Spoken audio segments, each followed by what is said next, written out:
Good morning, everyone. There are some people in the back of the room. Have a seat. Welcome in Paris. Thank you very much for joining us today. It's a real pleasure for the Euronext team, for the representatives from our supervisory board, our chairman, the management team to welcome you here. You may remember that 3 years ago we were meeting in Milan for the previous plan, for the current plan that is ending this week, the Growth for Impact plan. And it's a real privilege to have you again here. We recognize a lot of familiar faces and nice friends who have been supported through the investors community, the voyage, the journey of Euronext over the past few years. Talking about the journey of Euronext over the past years, you have in your pack a book, Euronext, a European Success Story, that tells the story of Euronext over the past 25 years, and specifically over the past 10 years. And the ones in this room who have been supporting us in the investors community for so long will recognize the efforts we have done together to transform this organization. And what we are going to do today to share with you our ambitions for the years to come is also the output of the voyage that we have done together before. So this meeting is taking place physically here, but it's also broadcasted by a company webcast or webcast provider. What we want to do is to share with you here our 2027 ambitions, or 2027 financial targets, and our 2027 updated capital allocation policy. But what is probably even more important, or as important as those financial targets, those ambitions, this plan, and this updated capital allocation policy, is to provide you with an opportunity to meet the human beings who make it happen. And you will have an opportunity today to meet, to listen to, but even to interact with through the Q&A sessions and the workshop in this afternoon with the managers, with the business leaders who are going to implement and make it real. So this morning we have the strategic plan followed by Q&A, and then we have several workshops. And really the objective is to combine moments of information we will share, moments of interactions with the management team, and moments of granular analysis of some specific drivers of the plan.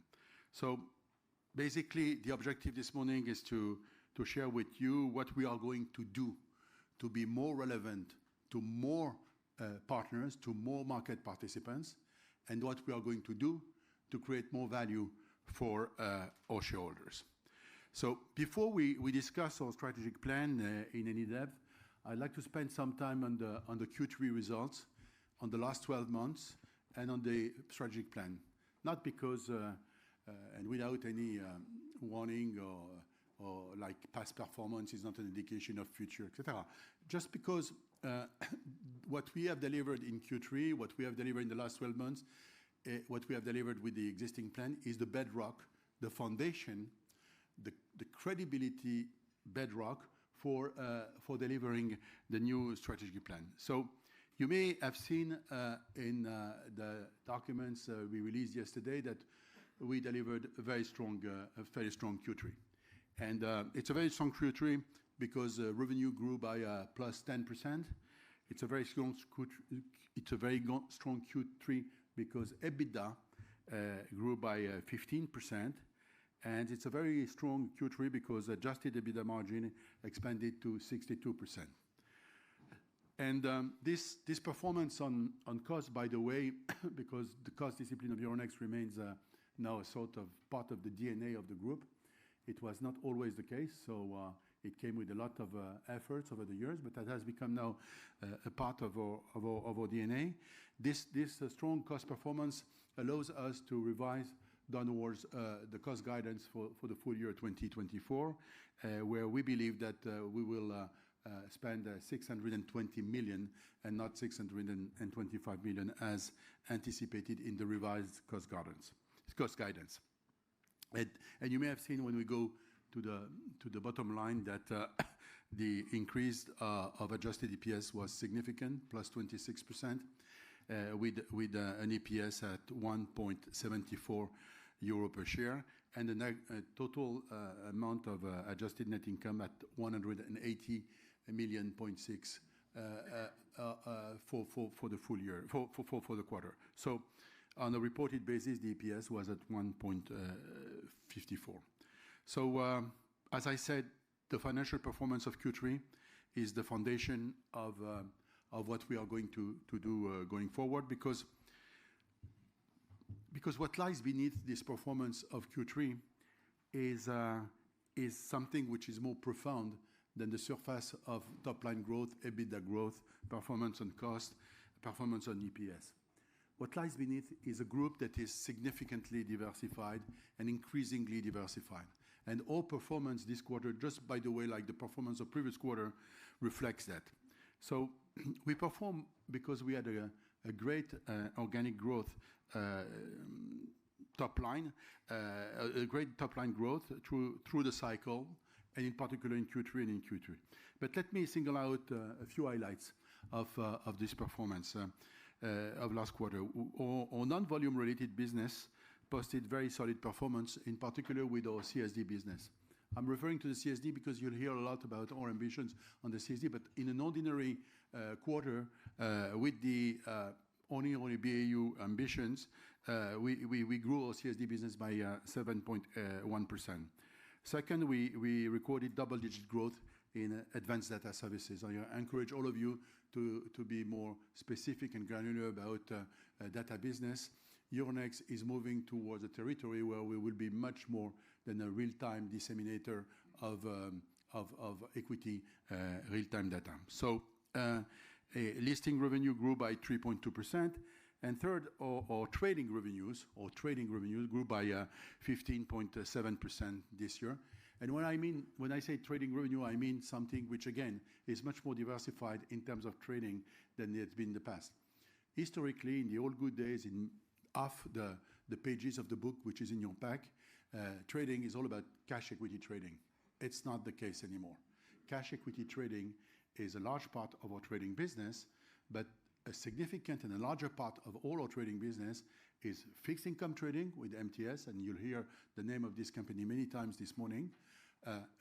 Forex, which is doing extremely well over the past few months, commodities trading, and power trading, and you'll hear a lot about power trading in the course of this morning through the various ambitious plans we have around our power trading business. And in addition to this performance in diversified non-volume related business, in addition to these diversified trading businesses, we are starting to milk the integration of our clearing business within the group, because the group being now completely integrated, we have clearly a clearing business that has performed plus 19% because it's now fully integrated. So this translates into a very strong cash flow generation. And if there is one message, if there is a fire drill and everyone leaves the room, I want you to remember that we are a very strong cash machine, and we remain committed to stay a very strong cash machine. So Euronext had generated massive amount of cash and will continue to do so. And the acid test is our leverage. In April 21, many of you in the room remember, we borrowed 1.6 million of debt to close the acquisition of the Borsa Italiana Group. At that time, our net debt to EBITDA ratio was 3.2 times, and this quarter is at 1.5 times. So we are deleveraging very quickly. So the combination of our strong cash flow generation and healthy leverage is, in my view, a very strong bedrock for revisiting how we will approach capital allocation. And that's what Giorgio will tell you. And I encourage you not to leave this meeting after the coffee break, because the most intense part for investors will be the Giorgio show about our capital allocation policy.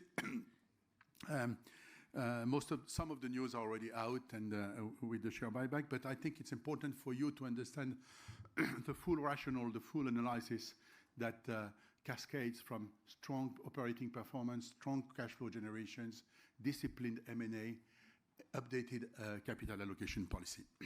And that's the seeds of what we are going to share with you are in the Q3 numbers and in the last 12-month performance.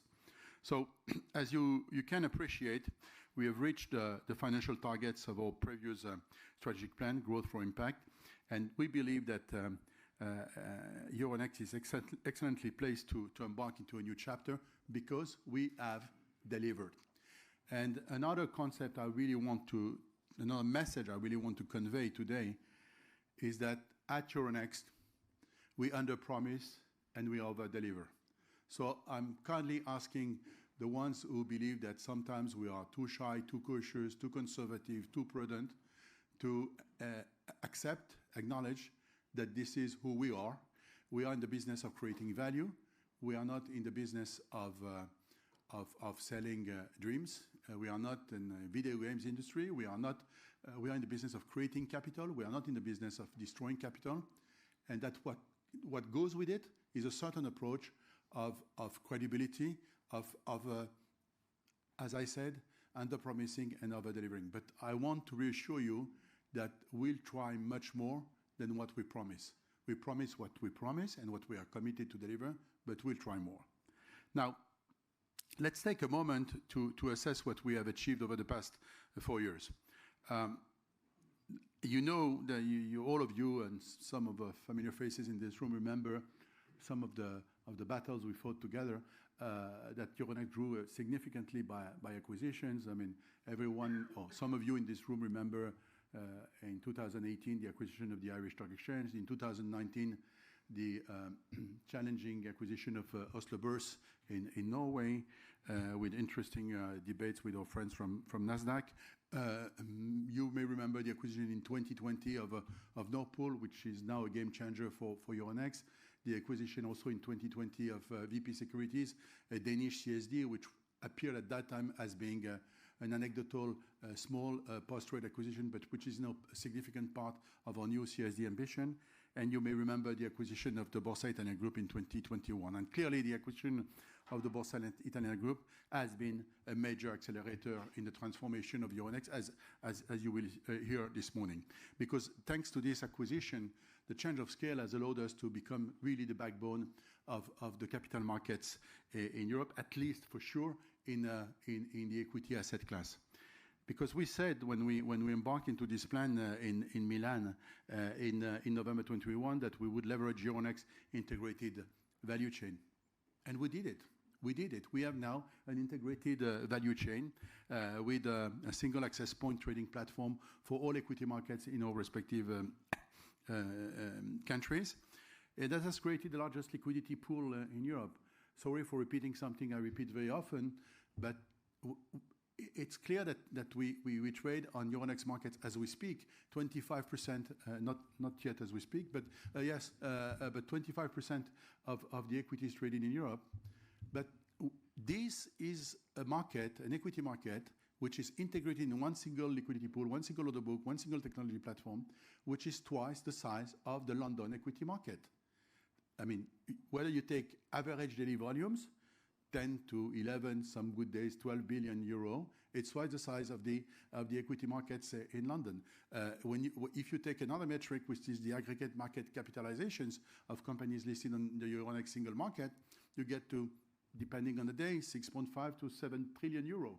This is twice the size, approximately, of the aggregate market capitalizations of companies listed in London. So this integrated value chain has created what we said we would do. We said we would build upon Euronext leadership in Europe, and we did it because, again, appreciate that we are talking about equity here, but on the equity class, you are in the leader's place, and that's why we are attracting more and more international listing of international companies, considering or listing on the Euronext integrated market. CVC is a great company. They know counting and measuring value creations. That's, by the way, what they sell to their own investors. And they have decided to list on Euronext. So these are hard facts that show that something has happened discreetly, profoundly, a sort of tectonic change of the leadership of equity in Europe. Now, the world is bigger than equity, And the world for us is bigger than equity, and that's why we are considering becoming a challenger in other asset classes and in other parts of the value chain. Finally, we were committed to ambitious climate goals and to set at science-based greenhouse gas emission reduction targets, and we did it.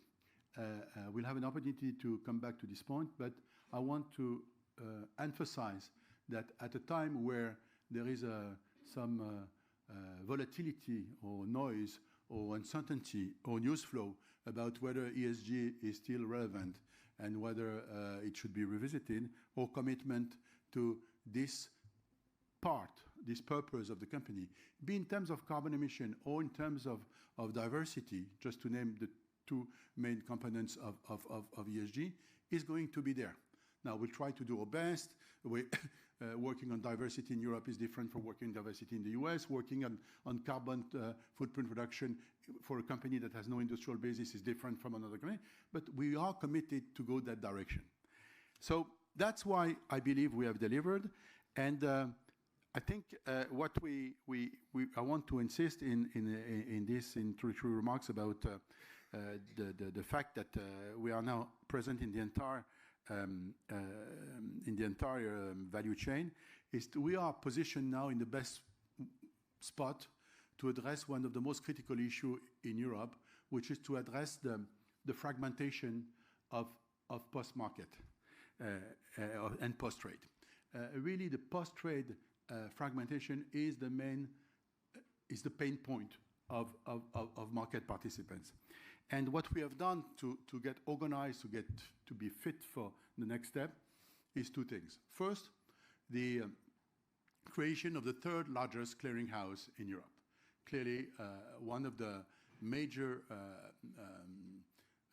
good surprises of the acquisition of the Borsa Italiana Group is that we reached the conclusion when we started the integration that it was worthwhile taking the industrial risk of organizing an unprecedented major migration process, a major internalization ambition program to migrate the cash equity clearing flows, the commodities clearing flows, the financial derivatives or equity derivative clearing flows from a provider belonging to the London Stock Exchange Group based in Paris to a new platform that we have reinvented through massive technological investment, management upgrade, etc., to make that platform in Rome the European platform for clearing of all the assets traded in our markets. This is happening. It has happened. It has been fully completed in September. And I believe that having within the Euronext portfolio the third largest clearing house is a fundamental different situation compared to where we were 3 years ago, and that gives us a legitimate role to contribute to fixing the problems of the post-trade fragmentation. The other aspect of post-trade is the CSD world. CSDs are very often looked at the back office of markets. It's wrong. It's where the complexity remains and where the opportunities for creating fluidity lie. So we have created the third largest CSD in Europe with the 4 historical CSDs of the Euronext countries, connected with more than 20 international markets. So we have transformed Euronext into a powerful, integrated capital market infrastructure. And this has allowed us to interact with a much more diversified group of partners. We talk to more issuers.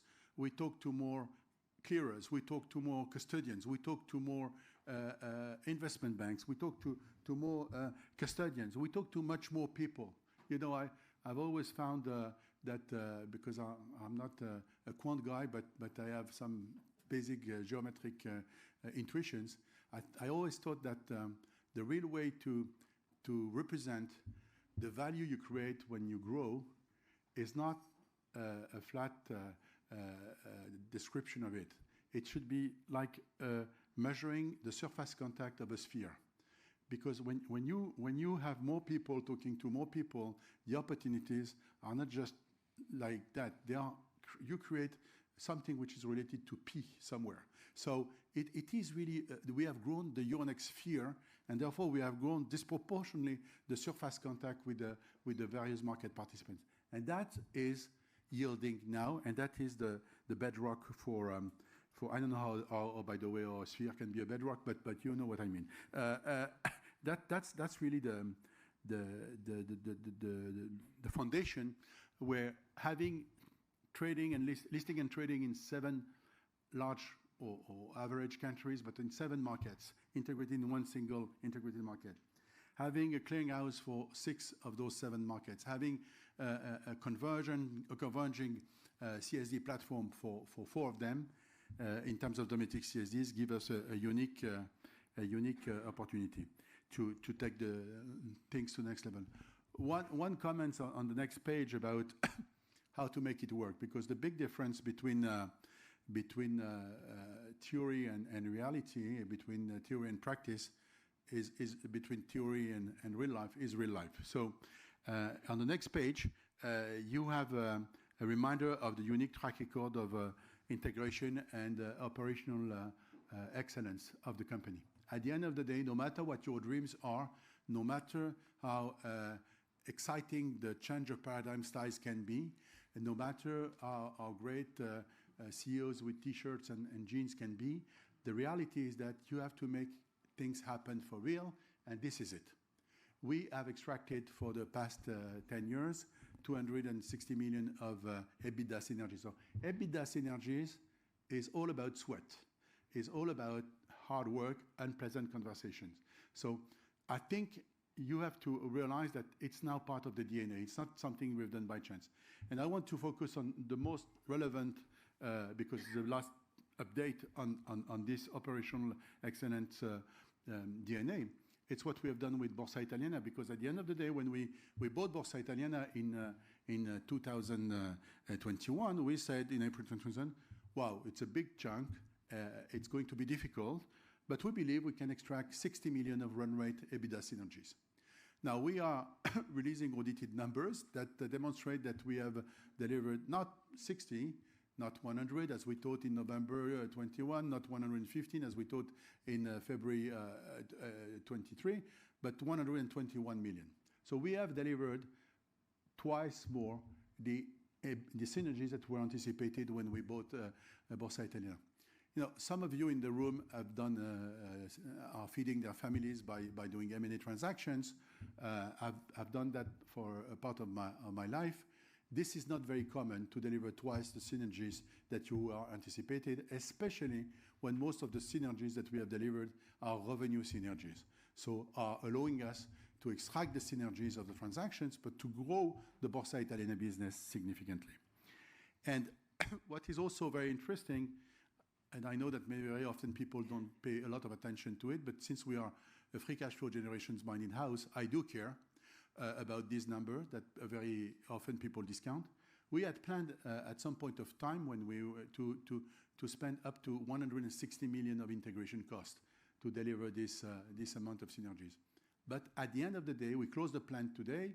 We have delivered those plan has cost us 111 million euro of integration cost.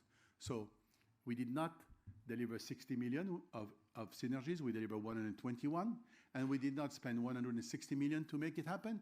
We spent 111 million.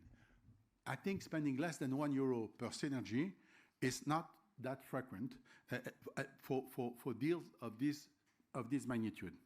So, as I said, we met the growth for impact financial targets through a combination of exceptional integration capabilities. We are the PMI house of Europe, big time.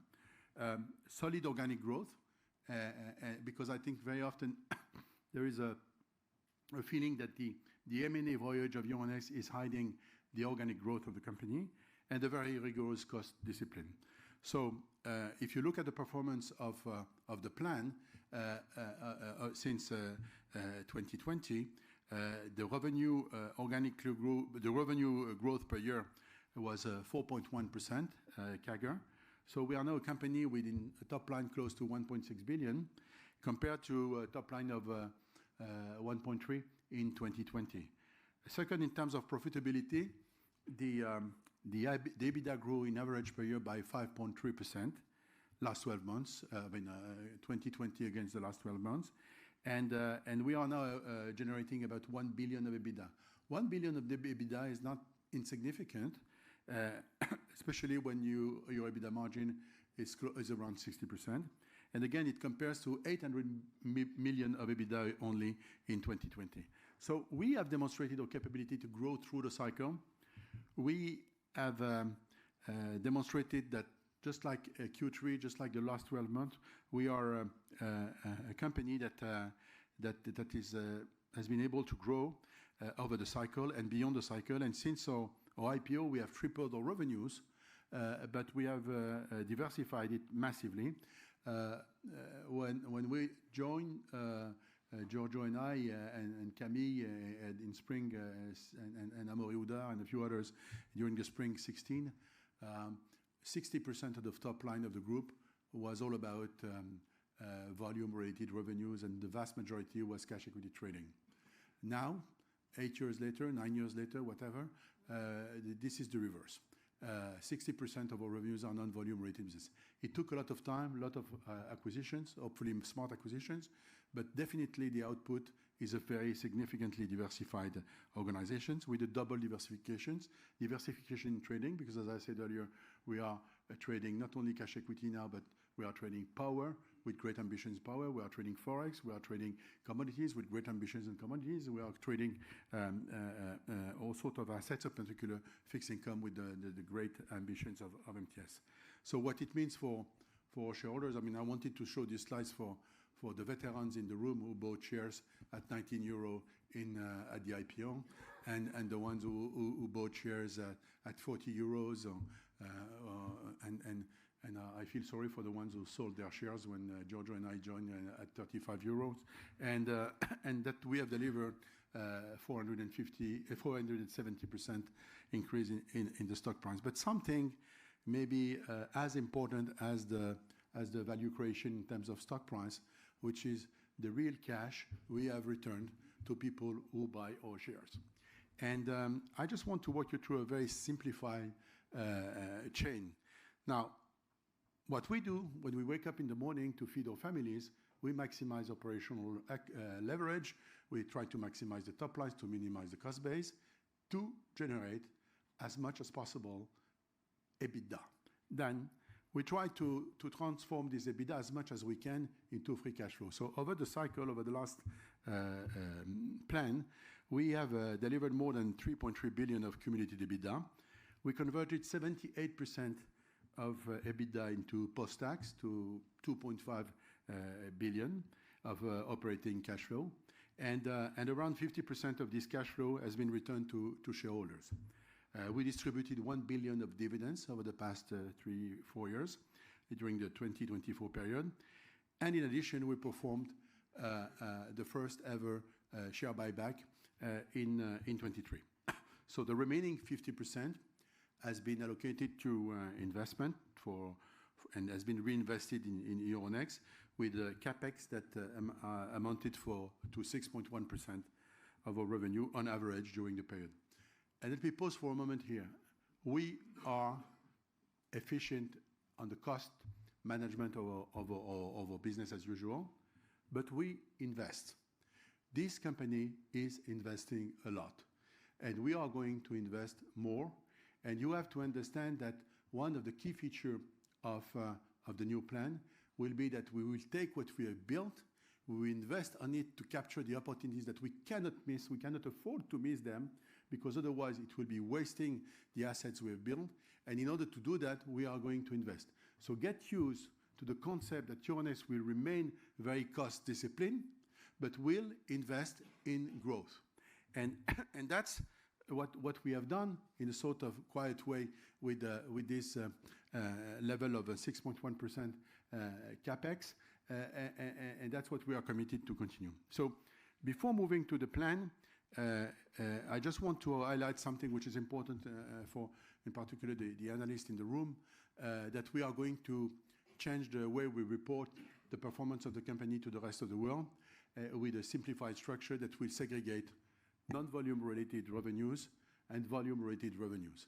And we can go back to this approach later on, but we really want to have the business broken up into 4 main categories, and the new categories will really segregate for the sake of facilitating the analysis, non-volume related revenues and volume related revenues. So let me turn now to the ambition for 27.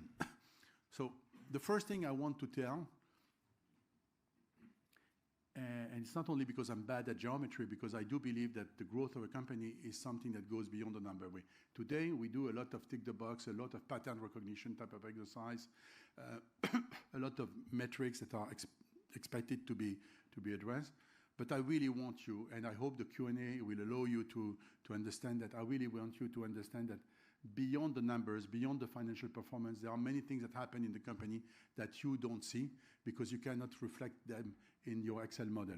And what you don't see is a fundamental change in the mindset of the organization, the increased level of self-confidence. What you don't see is the enhanced agility within the organizations, the fact that people work together in a very effective manner.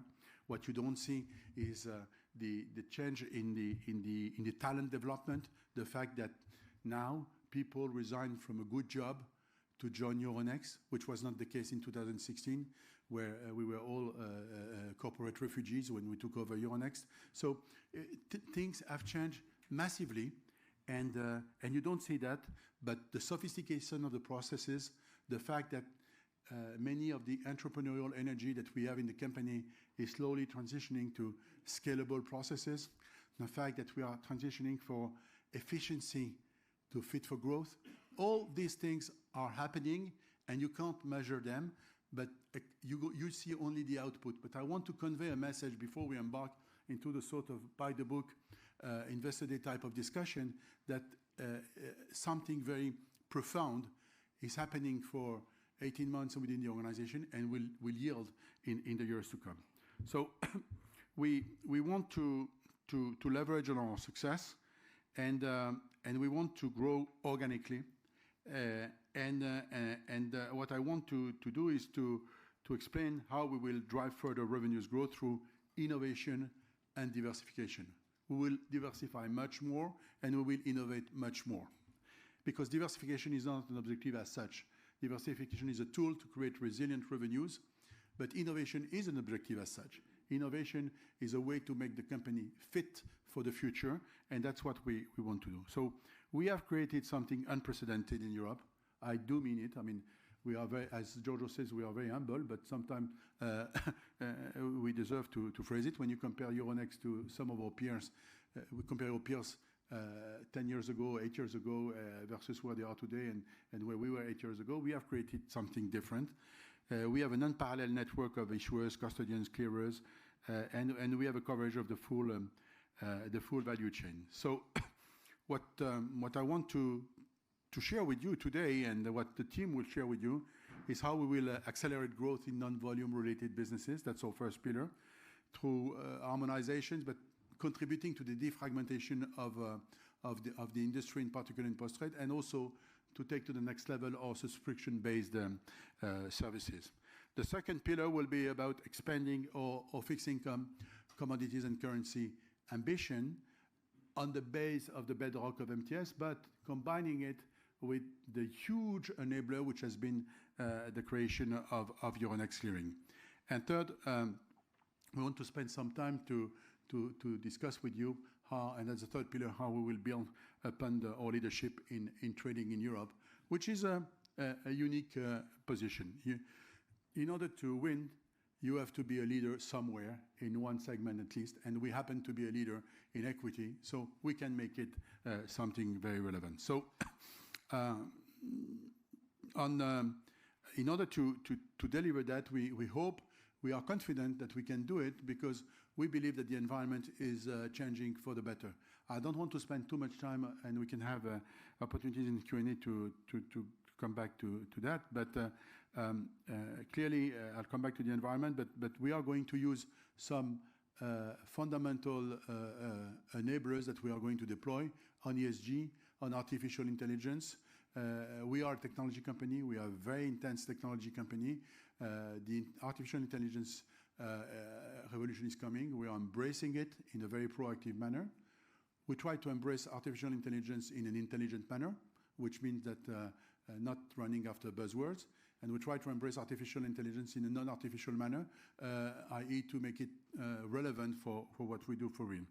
And we will continue to deliver accretive M&A. Giorgio will spend a lot of time after the coffee break to cover it, but bear in mind that, again, if there is a fire drill, that Euronext is committed to deliver organic growth, ambitious organic growth, is committed to try much more than what we are promising today, but there will always be embedded in the Euronext stock an M&A optionality. We are not generating so much cash flows, and we have not built this track record on PMI, and we are not committed to make the company resilient over the cycle. We are not committed to diversification in adjacent business to make the company stronger. We are not committed to be a challenger in other segment without and giving up our M&A successful track record. So if and when we find opportunities that create capital, not destroy capital, if we find opportunities with the right that meet our financial discipline, we will proceed. I mentioned a few what people call in global English tailwinds, but I prefer to refer to them as profound or changes in the environment. I just want to list them very quickly. The European Union is pushing for more integration more than ever before. Now, like anything that is driven at the federal political level, it's a bit chaotic at the beginning, but guess what? It may take time, but it ends up with the euro currency in your pocket. So what is a dream, chaotic dream looked in a very skepticism, ends up with Schengen, Erasmus, and the euro currency. So the Capital Market Union is going at last to deliver because of the Letta report, because of the Draghi report, because of the commitment of Ursula von der Leyen, because now, I'm happy to come back to this point, there is a new EU momentum. The regulatory landscape is also changing with more pressure for transparent and secure clearing and trading solutions, and clients want to have defragmented integrating solutions in this world. Our clients are increasingly focused on optimizing their balance sheet, and they want risk management solutions, and our innovative clearinghouse is going to contribute to providing those solutions. The retail market is changing in Europe. Households, retail investors are moving back to equity investment. There is a long way to go because of the difference in pension schemes between 3% participation of retail in Europe versus 30% participation of retail in the US. But the direction of travel is there for many reasons we can discuss. The digitalizations of market is not over. There are still isolated islands where things are still happening on the phone, but the overall pressure is digitalizations, and we can be a player, an enabler in this world. Whenever there is digitalizations, Euronext is a solution. And finally, and I think it's a very interesting move, we are impressed by how the quant traders, how the algorithmic traders are increasingly exciting by diversified non-equity products. So we believe that being native digitalized and being now ambitious in diversified asset classes, when it comes to selling non-equity data sets, when it comes to trading derivative non-equity assets, we can be the solution.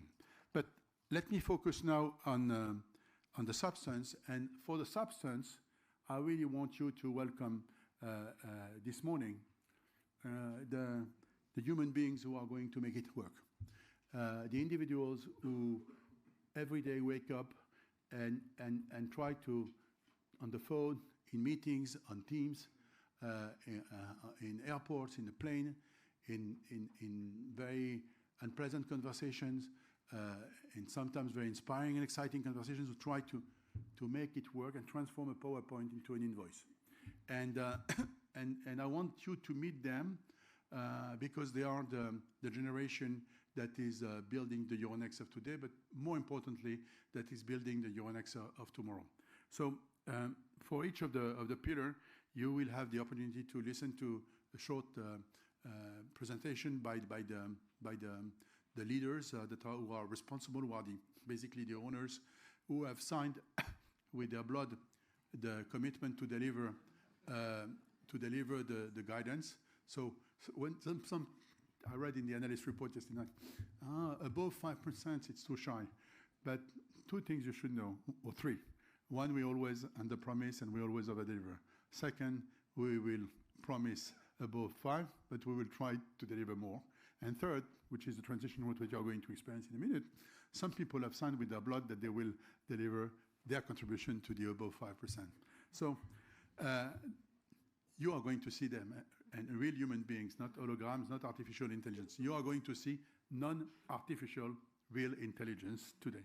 Starting with non-artificial real intelligence, we will have Pierre Davout, the head of the Euronext securities business, who has built the convergence of the four CSDs we have today, and who is the owner of this ambition to become much more relevant on the CSD segment. It will be followed by Mathieu Caron, the head of our primary markets, who is not only responsible for listing, but also to take to the next level our SaaS business in corporate services, which is a quasi B2C business that we have in the organization and where we are growing extremely well. And Julien Tessier, who runs these businesses in the room and will be available during the break. But Mathieu will walk you through that ambition. And finally, Daniela Melato, the head of our data business, is going to tell you how we will accelerate the monetizations of the various data sets that we have within the company. So at this stage, Pierre Davout, over to you. Thank you.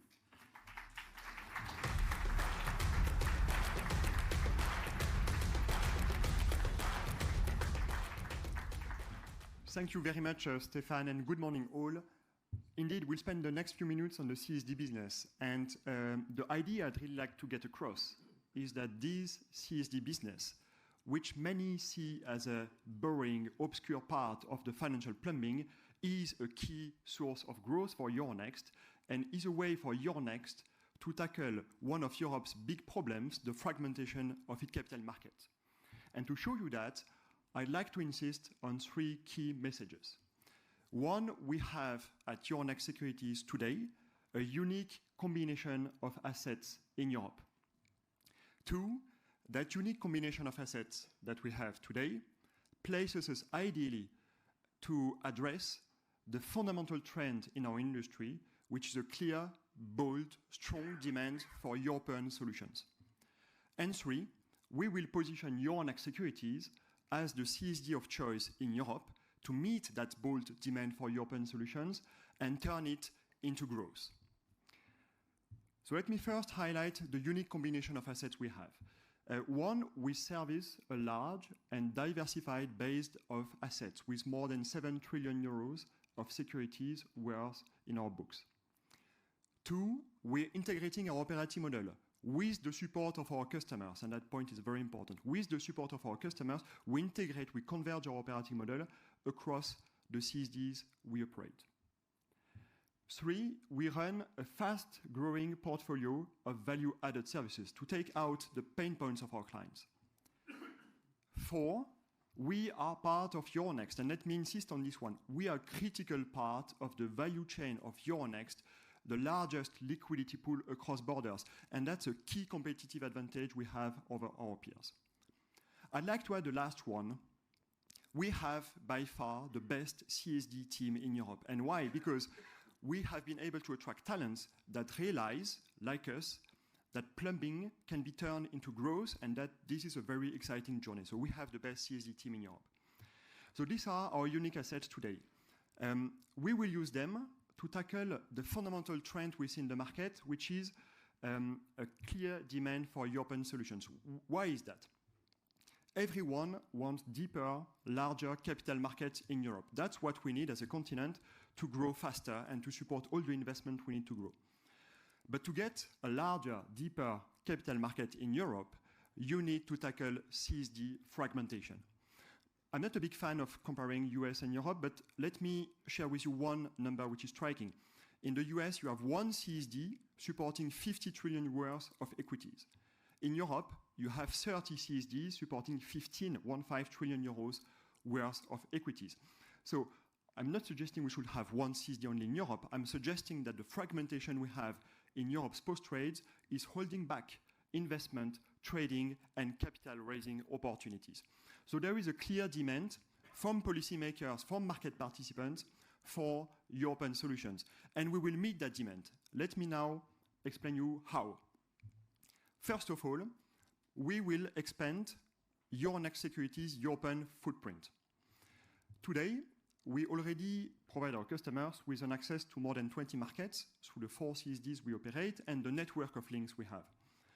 However, that is mostly used by domestic customers. What will change now, is that we will beef up this offering to allow customers across whole Europe to issue, safekeep, and settle shares with Euronext Securities in a true European CSD. To do so, we will build on the leadership of Euronext as a listing, as a trading, as a clearing venue.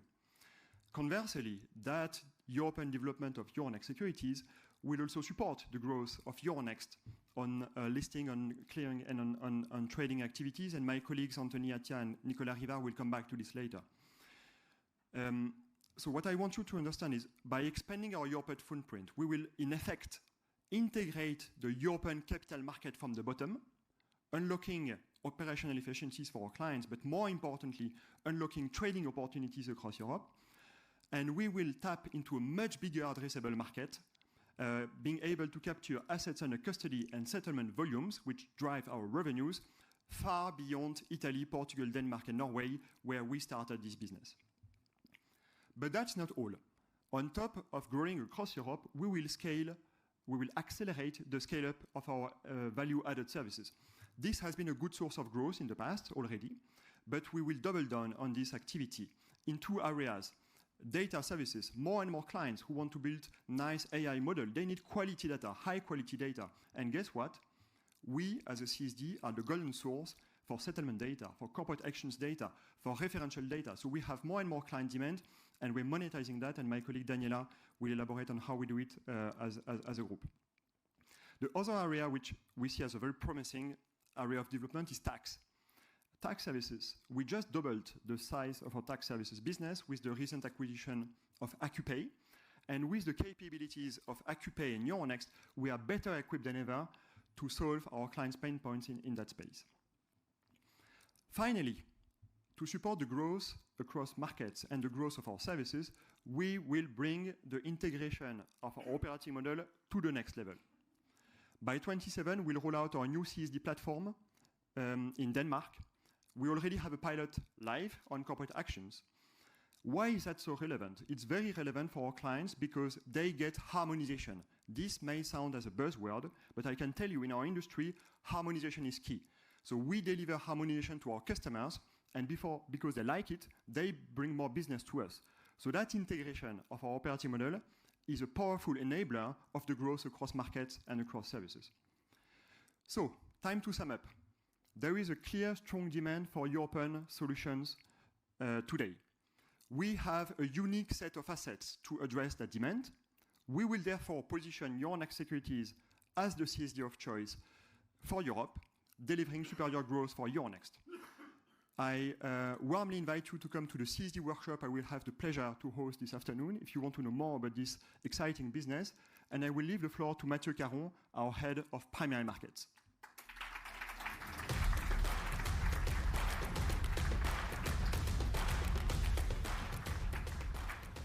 Thank you very much. Thank you very much. Good morning, everyone. I'm very excited to be here this morning and present our listing and solution business because we are the leading European gateway to capital markets. And we are also transforming the landscape for companies on their financing journey. So let me start with the listing. It's our most fundamental role in the European capital market. We enable companies to do what matters most for them. Raise capital quickly, tap into the largest liquidity pool in Europe, and boost their visibility, helping them becoming industry leaders. So we are the leading primary market venue in Europe. And we have not just met market expectations, we have outperformed it by consistently increasing our market share, expanding our recurring revenues, and offering new services to our clients like Euronext Tech Leader or My ESG Profile. So What you see here on screen are very important KPIs that tell you why we are the largest franchise. Stefan said it already, I'm going to repeat it. With 1,900 issuers and 6.3 trillion of market capitalization, we are not only twice the size of the London Stock Exchange, we are also triple the size of the Deutsche Börse, which means all the biggest companies in Europe are listed on our markets, from luxury to financial, from aerospace to defense. You know, they all choose to list with us. We are also the leading tech franchise in Europe, with 50% of the listing activity. Last year, we welcomed the European fastest growing tech unicorns, Exosens, Planisware, Theon, Pluxee, you name them. We also recorded almost 40% of the European listing activity, including the largest European IPO of the year, a London-based, by the way, in market capitalization, CVC Capital Partner. And we lead also globally, of course, in the debt listing. We have an undisputed position as a debt listing venue with a record-breaking 13,000 new bonds listed this year only. So in short, and I want you to remember this, when ambitious company wants to go public, they choose Euronext. So now, let me tell you a bit about the future and our plan. Our ambition is to build on this position and become a global champion in listing. And we are going to focus our strategy on 4 key priorities. First, we will grow global. Already 20% of our listing activity are international companies. And with new international listing teams and with initiatives like IPO Ready and IPO Days all across Europe, we are making sure that when a company wants to go public in Europe, they choose our markets. Second, we will lead in tech. With Euronext Tech Leaders, we have created a unique community, and we are the #1 listing venue for tech in Europe. We will expand further this leadership by adding new services, increasing retail investor access, but also improving the visibility for tech champions. Third, we are going to simplify access to capital. Over the last years, we have been making a lot of improvement, and we have been streamlining the IPO process to make it more competitive. And with the upcoming Listing Act, we have a unique opportunity. We'll continue to further harmonize and simplify our listing rules and admission, making it easier for companies to access the market, and especially for SMEs. And we'll also expand further our elite business to create really this bridge between private and public markets. Finally, we are going to increase retail participation. We already have a strong partnership with the fintech PrimaryBid, which allow to retail investor to access the market and cross-border offering at no additional cost. So we will expand this service. It's already a market practice in France, and we'll expand to the Benelux and then to the Nordics. And this innovative service will allow issuers to really benefit from a diversified investor base of retail all across Europe. So now let's talk about the SaaS solution, which have become really a key growth engine. And maybe better to illustrate long talks, better to listen from our clients, Exosens. We will share the impact and the experience they have with corporate services and how this helps them, really beginning successfully on their life as a listed company. I'm Jérôme Cerisier. I'm CEO of Exosens. We are a technological platform. Our products are extremely technological, so we wanted to get listed actually to fund, to be able to sustain this strategy over the longer term, get access to public investments, to be able to sustain the financing required for this strategy. Euronext was a natural choice because of our history, because of our geographies, because of our customers. A majority of activities in Europe, so Euronext was a natural choice. Yes, we are present also in North America, in Canada, in United States. We're present in Asia, in Middle East to a lower extent, but really our strong European presence made it natural to choose Euronext.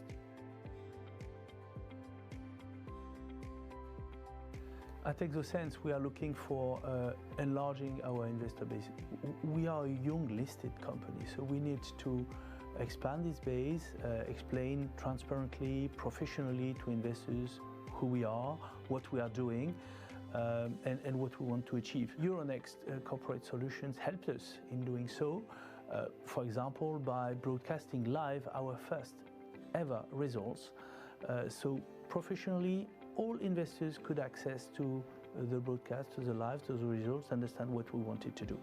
I think it's important for us, and Euronext Corporate Solutions is helping us every time with enlarging our base, accessing these investors. This is what is of importance to Elosense.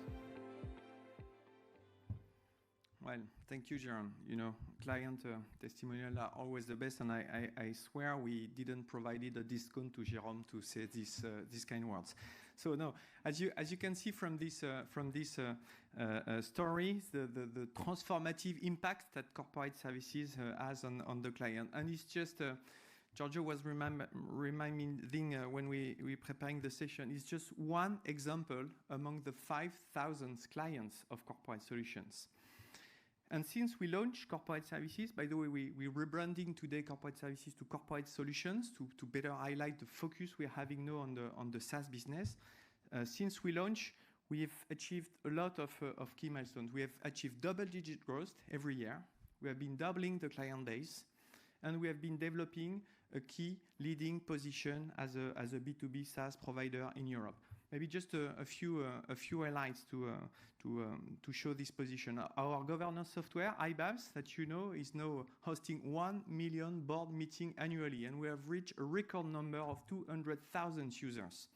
In compliance, we have been doubling both the revenue and the number of clients while adding new products to the offering, making the compliance easier and more comprehensive for our clients. And in investor relations, we lead the European markets for shareholder analysis. We know it's a key decision-making tool for our companies. In just the past year, we onboarded 500 new customers. So now the recurring revenue of the SaaS subscriptions from this business is 70%. That's impressive. These are major achievements, and we are just beginning to scale.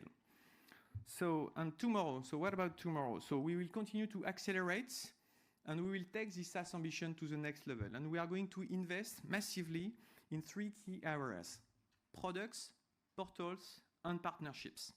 On products, of course, we are innovating. We are innovating to meet the needs of our clients in all the product lines. In the governance, we are bringing AI for more efficiency. In compliance, we are integrating all the tools together. And for IR, we are upgrading the platform with enhanced streaming capabilities. On portals, we are launching in 2025 a unified client portal. This will be a one-stop shop for all stages of a listed company journey, integrating all our SaaS applications. That will allow us to boost customer loyalty, but also bringing seamless upselling and cross-selling opportunities. Finally, on partnership, we are increasing our indirect sales channel with a strong reseller network. This will allow us to expand market penetration, increase the revenue, and this without increasing the cost, of course. So in conclusion, today, Euronext has a unique value proposition for its issuer. We are really, bringing pre to post-IPO equity to debt, and with innovative SaaS solutions at every stage of a company's listed journey. And we are committed to becoming not only a global leader in primary market, but also a leader in the SaaS B2B provider for corporate solutions. And this vision fuels our ambitions to lead the market. So thank you for your time. And now I will welcome Daniela Melato on stage for a deep dive on the exciting development on the data solutions.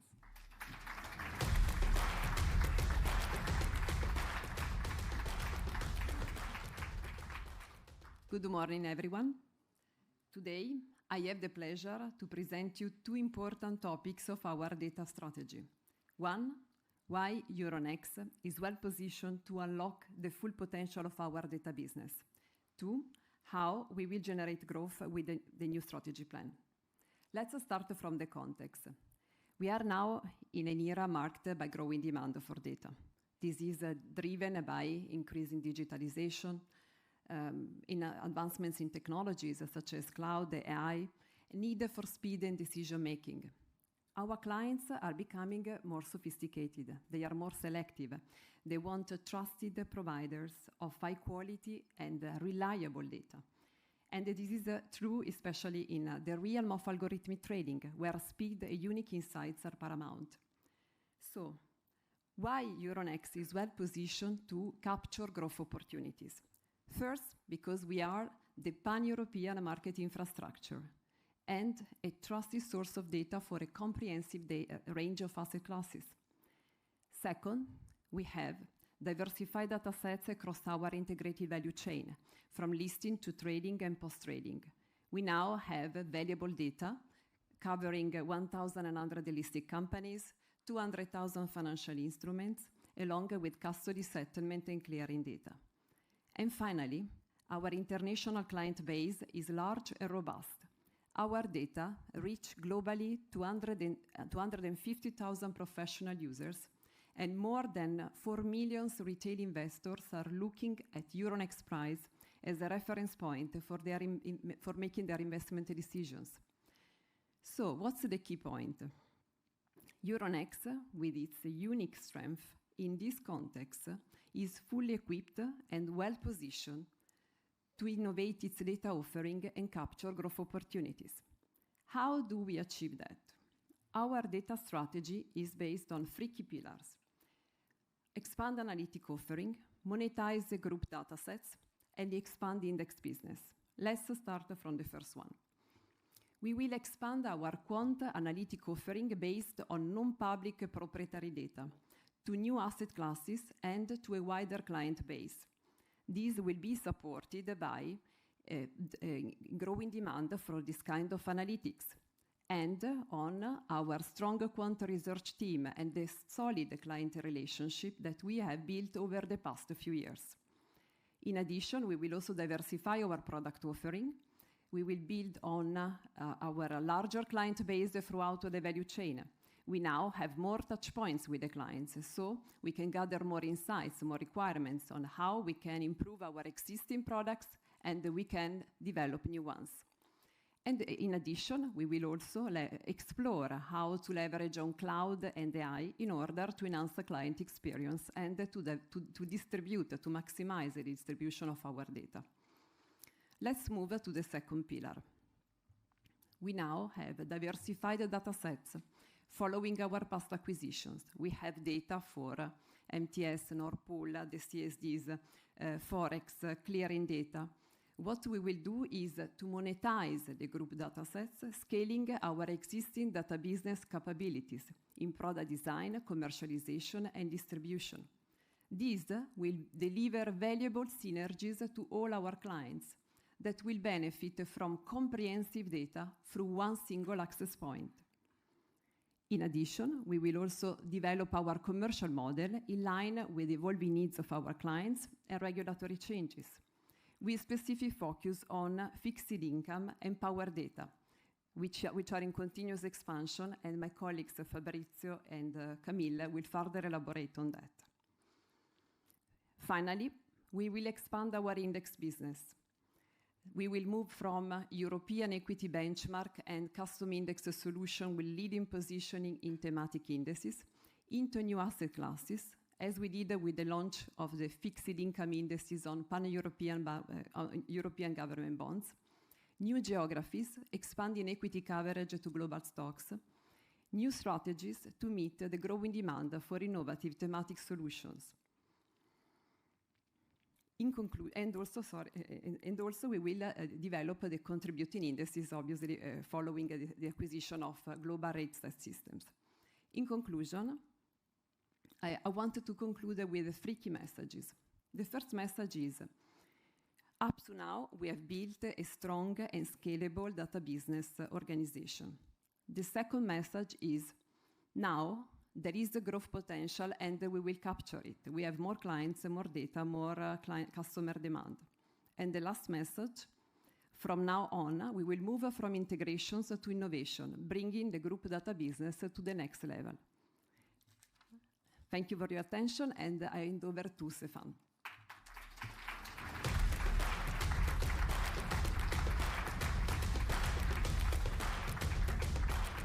So Thank you, Daniela. Thank you, Mathieu. Thank you, Pierre. At this stage, we need to proceed to the second pillar, and clearly to introduce the business owners, the business leaders who are going to walk you through what we are going to try to achieve. I want to underline one very, very important fact. One of the main difference between Euronext today and Euronext 4 years ago is definitely our clearinghouse. It's a game changer. In our industry, in the market infrastructure, if you have an internalized clearinghouse or not, makes a huge difference. And this problem, because Euronext used to have in the early 2000s its clearinghouse, it was sold to the LSE group in particular circumstances.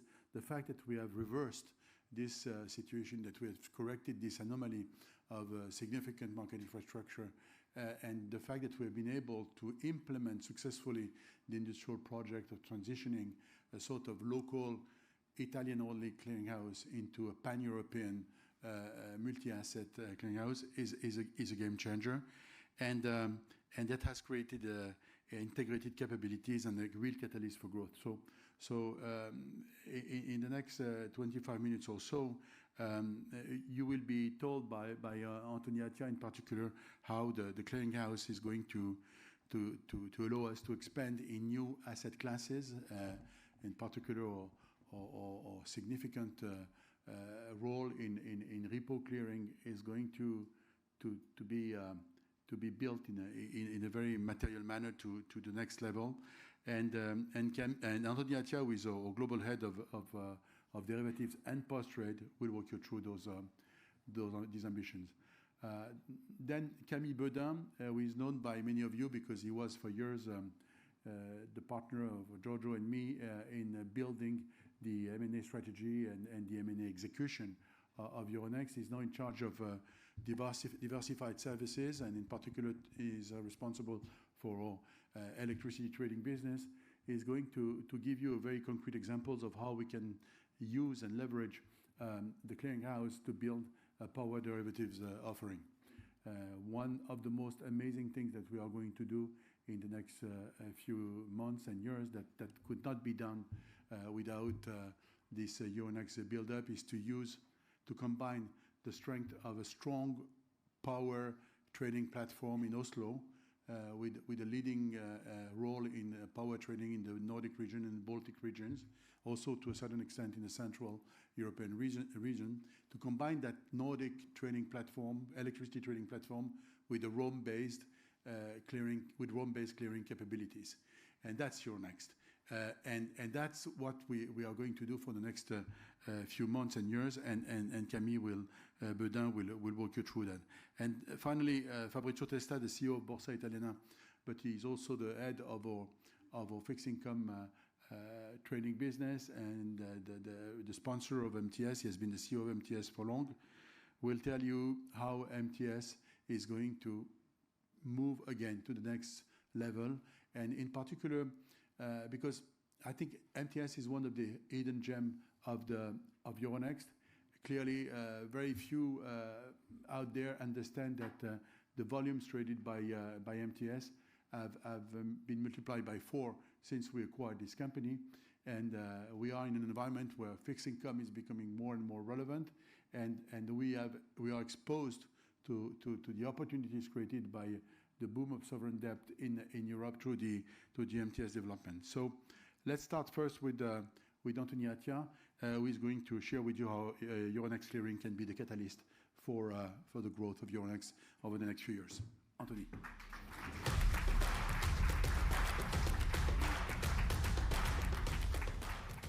Good morning, everyone. It's my pleasure to be here with you once again on stage for the strategic plan. I see a lot of familiar faces. I want to look back 3 years ago when we were in Milan, as Stefan referred earlier, and we exposed our post-trade strategy. And 3 years ago, when Euronext started to talk about post-trade, we were received with some skepticism, right? Because we had some assets indeed, but these assets were very domestic, and we were not known to be leaders on that front. And so I want to talk about the story about determination, hard work, and credibility. And the journey that we embarked into 3 years ago, both on CSDs, and you heard Pierre talking about the story of the Euronext of CSDs that became Euronext Securities, and you will hear me talking about the story of CC&G that has become Euronext Clearing. This is a story of hard work, and some of the leaders who delivered that are in the room today.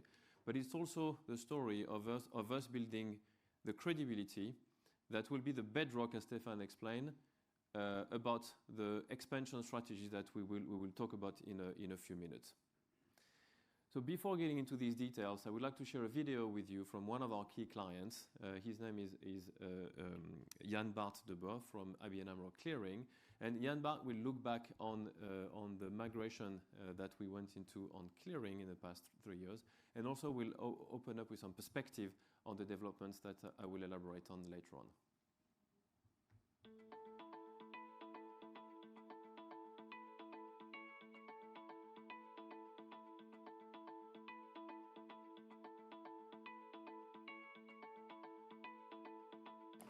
Well, for clearing, stability is key, but also being able to make use of one platform instead of multiple platforms. And for Euronext, by bringing the clearing in-house, that not only allows us today already a better experience, but we obviously hope that by the time the Italian segments are added, that will create more efficiency. There are certain fixed income elements, your MTS, that could be added. So we kind of hope that over time we will be able to have quite a lot of our activity on one platform. And that creates efficiency, that makes costs lower, and that will probably also give a better risk posture. Thank you, Jan Bart. Those of you who know Jan Bart, you know he's very tough. So the transformation that we operated on the Italian clearinghouse, used to be called CC&G, now it's called Euronext Clearing, has been based on the creation of a new value proposition to the market and to our clients. This new value proposition was the enabler for the migration of all our markets from LCH.SA to Euronext Clearing. And that's behind it, that has been done, and we are harvesting the benefit of this, in particular with cost and revenue synergies that have been announced. Now, how did we transform this clearinghouse? Well, first of all, we increased the membership. We multiplied by 2 the number of clearing members, onboarding all of the international clearing members in Europe today. So this creates a distribution network and a capacity to work with all the clearing members and all the prime brokers in Europe that we didn't have before. The second transformation was on the risk model. We set up a value at risk risk model that delivered significant efficiencies and significant margin efficiencies to our clients. One example is on margin for listed derivatives. Compared to the incumbent, we brought 20% margin reductions to our clients by migrating onto Euronext Clearing. The third aspect was the technology. As we are successfully doing on trading with Optic, we also did it for clearing. So we have developed our in-house technology based on international standards, on data transparency, which is highly expected by regulators and by the clearing members. And that allowed us to be more agile and to improve the time to market to launch future products, in particular on derivatives. And last, we have developed the synergies between the clearing business and the CSD business. So Pierre alluded to earlier, but Euronext Clearing is actually leveraging on Euronext Securities to access target to securities in Europe and provide one settlement hub for all the transactions on Euronext markets. And that creates economies of scale again, and that helps us reduce significantly the settlement costs to the benefit of our clients. So all this creates a fully integrated value chain. So you will hear us talking a lot about this integrated value chain today, from listing to trading to clearing to settlement to custody to data. Why does that matter? Well, because most of our competitors are very strong and are leaders on some parts of this value chain. Some of them are leaders on clearing, others are leaders on derivative or on data. But we have the ability, of course, we are leaders on fixed income with MTS, as Fabrizio is going to explain to you earlier. But this creates the ability for Euronext to expand. And I don't think we've ever had these kind of opportunities in the past 20 years. We can expand geographically. We can expand on new product. We can expand with new clients, and we can expand on new asset classes. And this is exactly what this new plan is about. And the level of ambition, thank you, and the level of ambition is high. But we are confident that with the initiative that we have selected, and we have deselected a lot of them, so this is about credibility. But with the one that we have selected, we're gonna deliver successfully in the next 3 years. Now let me walk you through what we are already doing in front of these opportunities. First of all, at the end of August, we announced the creation of a new power derivative market. So this is expansion in new asset classes, and Camille will walk you through that in a minute. Second, we have launched a new spread contract with CME on the milling wheat contract. This is more of a technical contract that is bridging the wheat market in Europe with the wheat market in the US. But this is enabled by the clearinghouse. Third, more recently, we have announced the expansion of our pan-European derivative franchise into German underlyings, Portuguese ones, and Irish ones. This is just the beginning of our equity derivative European expansion. Now, moving on to the new aspect of what we are going to launch tomorrow. First of all, I will talk about cash equity clearing. So the migration of Euronext cash equity onto Euronext clearing has created a strong franchise on cash equity clearing, delivering significant synergies to the market. And so we are gaining market share there. The expectation from the market is for us to expand to non-Euronext trading venues in order to provide a single solution to cash equity clearing in Europe. And this pan-Europeanization of this demand for European solutions is one of the key drivers that we see in all the initiatives that we are launching. The other diversification that I want to talk about is a diversification into fixed income futures. So some of you might know, but this one has been attempted in the past many times, and without much success. So in our particular case, you will see us developing new product and new solutions that are not copycat of the existing ones, but are responding precisely to market demands and are creating solutions that are resolving issues from our clients. And last, I will deep dive into the repo clearing initiative that Stéphane mentioned. So as you know, in Europe, half of the repo trades on EU govies are uncleared. We have tailwinds. I mean, the whole industry have tailwinds that have been extensively shared in the past few weeks, where regulators want to push to more clearing. But also buy-side clients want to push to more cleared margin, because today when they work on these product, they face uncleared margin, which are perceived to be too high and non-transparent. So the need for transparent margining, the need for CCP services is there. Second, Euronext is very, very strong today on Italian repo clearing. So this is in collaboration with MTS, obviously, but also with BrokerTech. And so this is an open architecture model where we want to expand to all sorts of trading platforms and networks on repos, and we want to expand into non-Italian debt repo. Last, there is a need for more transparent risk models there. There's a need for risk simulation models, and in particular on the back of the SEC mandate in the US that is pushing for more clearing of US treasuries. We believe that with the pressure that the banks have for balance sheet optimization and collateral management, this trend is going to be very, very strong in Europe in the next 3 years. So we have a unique position between our MTS franchise, our clearing capabilities, but also with Euronext Securities and the ability to issue European debt, we are strongly positioned to capture a significant share of this market in the future. So that will require a strong build-up phase because our CCP will have to expand into sponsored access, meaning the access to buy side directly to the CCP, and also to collateral optimization functions. So this is an investment that will take place in the next months, and we'll ramp up that business in the next 3 years. Now I'm going to hand it over to Camille Bedin. And before that, just wanted to say, Camille and I will be hosting a workshop this afternoon on clearing and on power derivative, and we are expecting a lot of you to come. Thank you very much.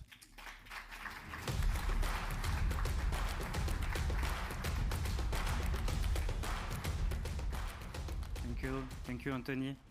I'm glad to be here with you this morning and to see some faces that I knew from my days as head of M&A and strategic development at Euronext. I'm now leading our diversified services business, which includes our activities across commodities, power trading, foreign exchange, and investor services. And today I'd like to show you how our diversification strategy into energy as a new asset class is accelerating the growth profile of Euronext. So we acquired Nord Pool in 2020. It is a European marketplace for electricity trading. The company has been growing more than 10% CAGR over the last 4 years. And this has been made possible through two things. First one, it's geographical expansion. When we acquired Nord Pool back in 2020, it used to be mainly a Nordic and UK-based business, and we've expanded it significantly into countries where Euronext was strong. France, Belgium, the Netherlands. It's also about a product expansion. We've invested into data sets. My colleague Daniela mentioned it. We've invested significantly into our intraday platform, which is supporting the massive growth that we are seeing in intermittent energy fueled by the renewables. Actually, one striking number is that our volumes on this platform have been multiplied by 5 over the last 4 years. It's also about our services market expansion. We are now selling more and more Nord Pool technology platform to other exchanges all across Europe. As we move forward, there are 3 main reasons why we will accelerate the growth of Nord Pool. Number 1, the market is growing. Number 2, we will be outpacing the market. And number 3, we will considerably expand our addressable market through the launch of our power derivatives product. On the market first, there are 3 things I'd like you to recall. Number 1, it's about the electrification of usages. Electricity usage is growing in Europe. Everyone is trying to reach climate targets. We have pressure on gas consumption. We have electric cars. We have artificial intelligence. All of that is driving the growth of electricity consumption in Europe.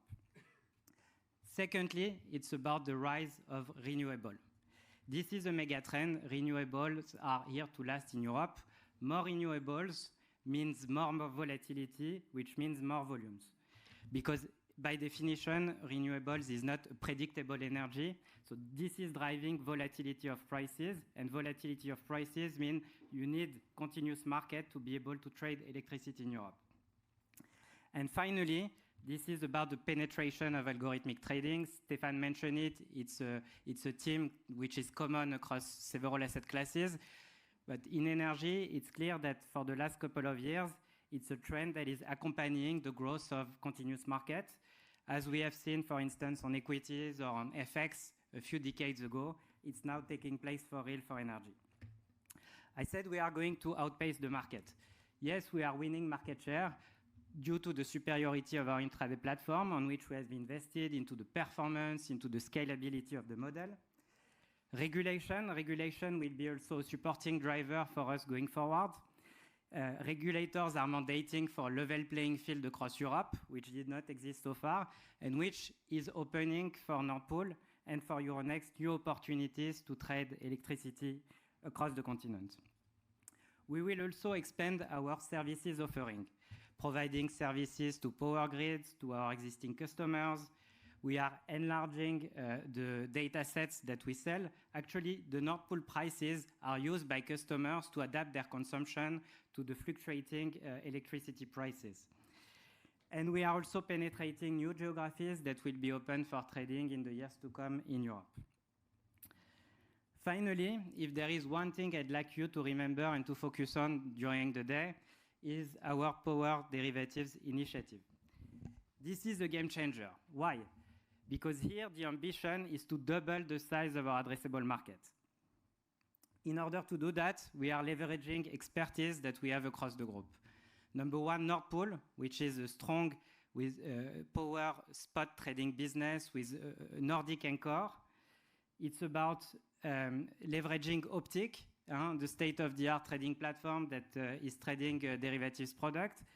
And it's about leveraging Euronext clearing with a brand new risk model to bring efficiencies to clients in terms of margining requirements. So this project is in build phase. We've announced a go live for the first half of next year.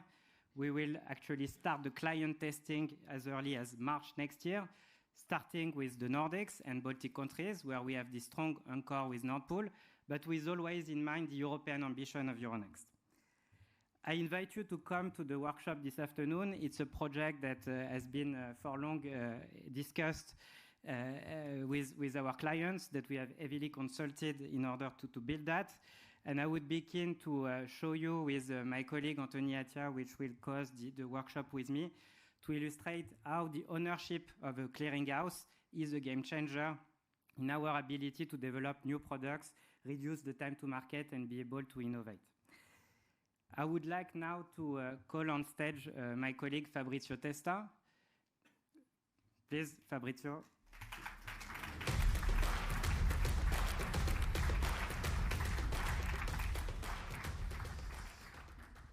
Morning, everybody, and thank you for being here today. It's great because, as you heard several times, we are a new entry, and with the acquisition of Borsa, as you saw from what Stefan showed before, suddenly you have a fixed income trading revenue line, which is shy of 10%, and hopefully growing as fast as it did in the last 3 years. Fixed income trading, it's a combination of MTS, the largest part of it, but there's also a nice gem. Not only MTS is a gem, also the fixed income retail is a gem, and you'll hear why later. We have strengths, and this is what I will focus in on at the beginning. I'll move to growth, and then, first trends and then growth. Strengths. We have acquired, after becoming part of Euronext, our technology, and this was something that we have always missed, especially for our launch of new products and functionalities. We acquired from Nexti last year, and the beauty of it is this now part of the technology services of Euronext, so you'll hear it from Manuel. But we're benefiting from being in the same data center of all the other products, with all the clients connected, and most importantly, with a co-location solution. Co-location solution that opens up opportunities for low latency tick-by-tick data. Again, I'll touch upon it later. Participant. What you see here has got behind a huge network of participants, hundreds of participants, from primary dealers to market makers, market takers, buy-side clients, institutional investors, retail clients, and also issuers who can directly issue bonds from our platform, both the MTS and on the retail one. And we have built very liquid and transparent markets during the year. The D2D is now 20 strong, mostly in Europe. We have a repo market, we have a dealer-to-client market, BondVision, and also the fixed income retail. And now to the trends. The trends that we, thanks to these trends, have supported our growth and will support our growth going forward. So they're allowing us to capture everything that is turnover and volumes. First, the European government bond supply. From a recent study, we learned that, and we had the confirmation, that next year there will be 100 billion extra net supply of European government bonds in Europe. So we are going to touch about 840 billion of net issuance. That includes the quantitative tightening. So we came from a world of quantitative easing, now it's quantitative tightening. Also, the monetary policies have created opportunities for our trading community in all the segment that you saw before, so from primary dealers to buy side to retail clients. And you heard it again also from my colleague in the other asset classes, specifically in non-equity, the increasing activity coming from buy side and retail. And now to the growth plan. 4 main areas. First, and you heard it from Daniela and Anthony, we will expand the fixed income franchise into data and into derivatives. And our role, because we are the source of data most of the time and because we have the clients, will work with Daniela in order to further increase the fixed income data products and expand also the fixed income index family, and with Anthony in order to build fixed income derivatives, and in particular futures that fit the demand of our clients. Then specifically to MTS, D2D cash, this is where we'll see an expansion driven by algo trading. You heard it from Camille. The FICC segments are now starting join, excluding FX, more algo activity.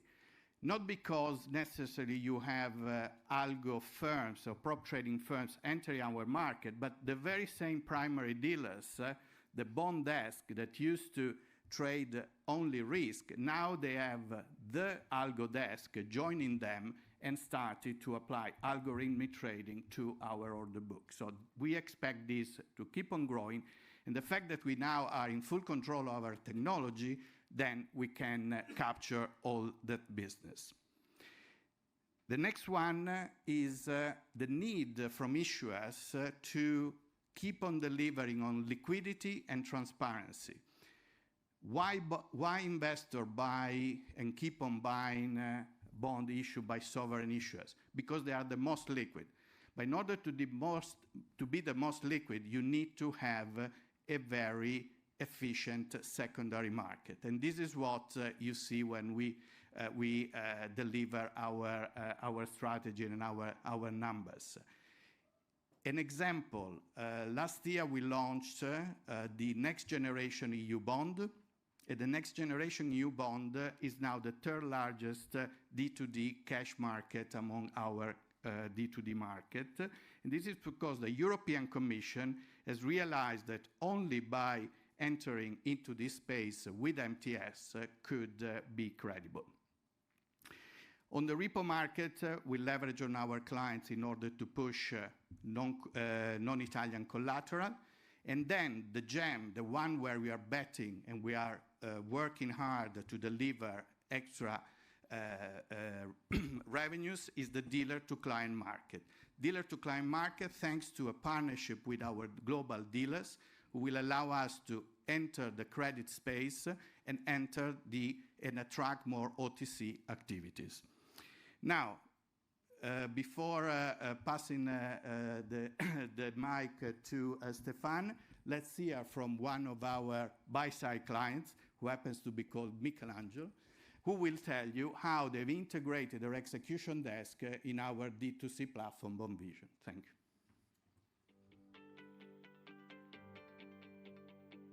Hello, I am Michelangelo Gigante, and I run the Horizon Capital Execution Desk here in Milan.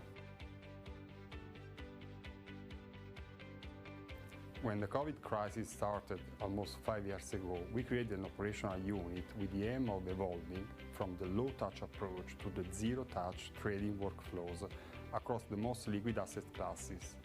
And in this exercise, we started with AGBs.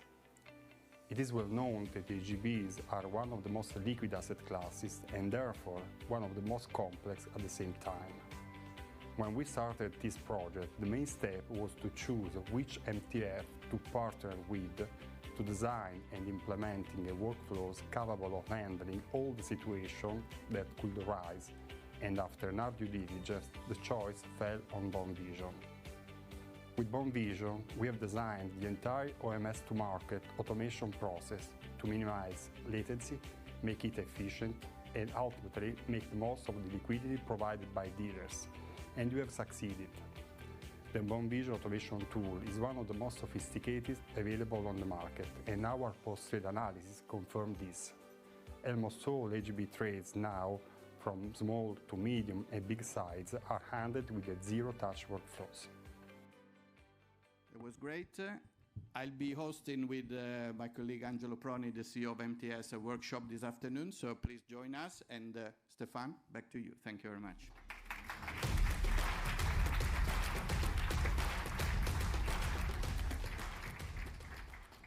So a few words to introduce the last pillar in terms of growth for the next few years, to explain you how we can really leverage and take to the next level what is our current leadership position in cash trading. And everyone understands that where we are today is the outcome of significant, recurrent, repeated migration efforts to build the largest single liquidity pool in Europe, the largest single order book, the most powerful and scalable technology platform. But what we want to do now is to explain how we are going to transition from times of migrations to times of innovations in cash equity trading to stay ahead of the competition. So I will ask Nicolas Rivard to come and to share with you what we are trying to achieve, because he has been the leader who did drive the innovation initiatives that we have started to deploy over the past 12 months. He will walk you through where we are with our dark pool, with our connectivity offering, etc. And also, I will ask Anthony Attia to come back on the stage, because he is the sponsor, the owner of the initiatives we are deploying specifically on ETFs. And what we are trying to do at the European level to integrate ETF trading in an innovative way, demonstrate that we have now the perfect skill set and infrastructure sets to offer to clients a solution that they were desperately looking for years. So over to you, Nicolas.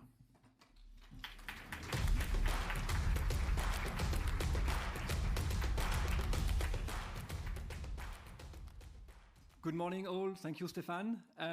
You may have heard it a few times already. I'm going to repeat it, but I'm going to explain why it matters a lot in the cash equity trading. So Euronext, indeed, is a reference for cash equity trading in Europe. Euronext covers 7 primary markets, 1,900 listed companies, more than 400 additional US and EU stock can be traded on the platform. It connects a very unique, and I insist on it, it's really unique and diverse ecosystem of trading participants. Global banks, of course, market maker, quant funds, but also, and very importantly, a vibrant ecosystem of local brokers and retail investors. So Euronext is the leading platform in terms of volume, but Euronext is also the leading platform in terms of market qualities, with the deepest liquidity pool, with the best price, more than twice, if you want a number, more than twice more volume than any other trading platform in Europe as a best price. So what it is, it's diversity of flows, it's the biggest volume, it's the best quality, and you combine it with, I think, proven and sustained state-of-the-art pricing segmentation, and it leads to a lot of value creation and unparalleled value creation. So Euronext is investing to stay out of the competition in cash equity trading. And I insist on that. When we invest €1 as Euronext in the trading platform, we invest €1 in 25% of the cash equity in Europe. And it matters. It matters for us because it is very efficient and it's difficult to replicate.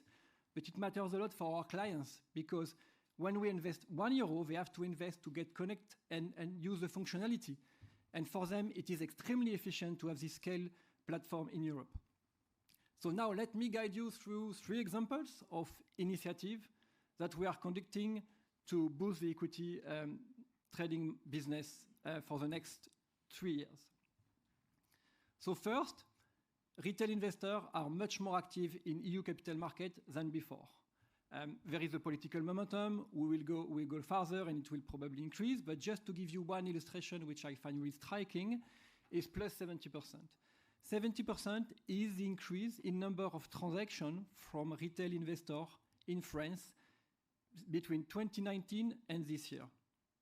And the trend is very similar in other countries if you're in Europe. We are extremely well placed to capture this opportunity.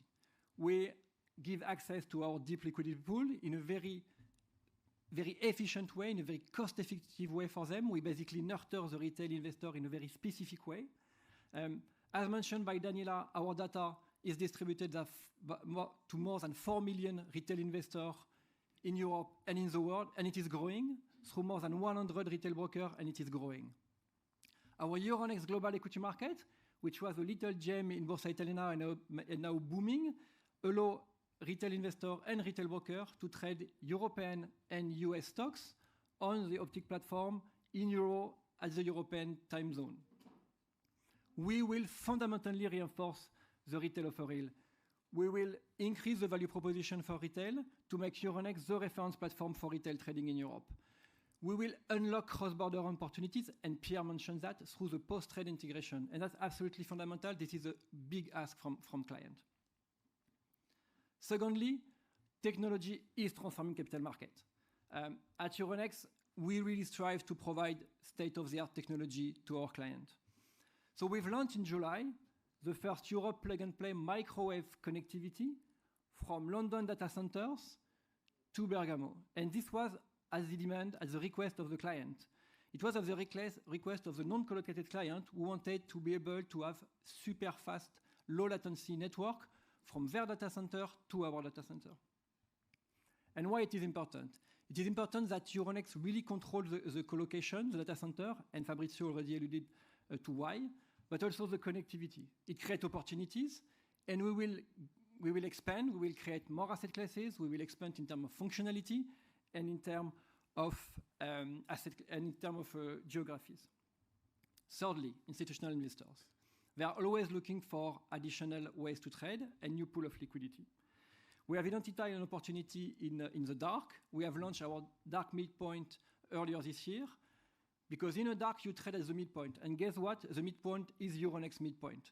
So when we launch our dark pool, the midpoint is within the Optiq platform. And you don't have latency cost, you don't have arbitrage, it's much more efficient for clients. It matters a lot to us because it diversifies our offering in the equity space and it solidifies our position as the one-stop shop for trading equity in Europe. We are expanding. We are very happy with the number of clients we have on the platform. This week you may have read it in Intesa Sanpaolo when one of the largest EU banks joined the platform. And now we will expand the program in the platform with a liquidity program to boost the liquidity and really benefit from the unmatched liquidity which is present in the platform.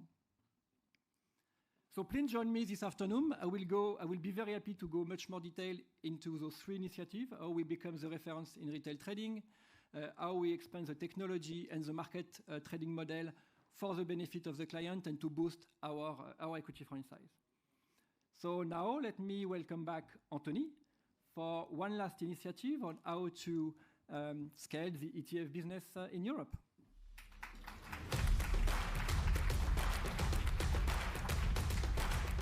Thank you, Nicolas. So this ETF expansion initiative is very dear to my heart because It's a perfect illustration of what we've been trying to share with you this morning about how we leverage the value chain that we've created in the past 3 years to the benefit of the market and to the benefit of the expansion of our business, but also to the benefit of designing truly European solutions. We want to continue defragmenting Europe. We need to do it. We need to do it. It's a question. It's a quasi question of survival for our capital market in the future. The ETF market, as you know, has been booming in the past few years. In 2023, the growth of this market in Europe was around 23%, and the prediction for the next 5 years talk about 15% annual growth in a consistent manner. Euronext is extremely well positioned to capture the value of that market because we have 3 domestic markets today in Milan, in Paris, and in Amsterdam. And the combination of these 3 markets make us the #1 ETF venue from a trading point of view in Europe. The issues that all European investors and issuers face in ETF in Europe are simple. It's about fragmentation, in particular in post-trade. And so let me share with you the way the ETF market structure is organized. So we have a double effect of fragmentation. The first one is between order book solutions, which are the solution that the stock exchanges provide. So it's regulated, it's transparent, but it's fragmented per country.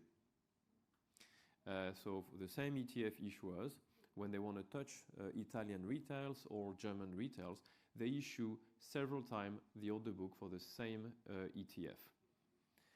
The second level of fragmentation is between this order book approach and the RFQ approach managed by Bloomberg or Tradeweb, which is unregulated and non-transparent. So it creates another level of fragmentation in Europe to the detriment of the investors. So we're working with issuers, ETF issuers, to resolve that issue and to offer a truly European ETF solution. In order to do that, we're going to leverage heavily on Euronext securities and the ability that Nicolas actually mentioned earlier to simplify the post-trade access to our product. So that works very well with ETF.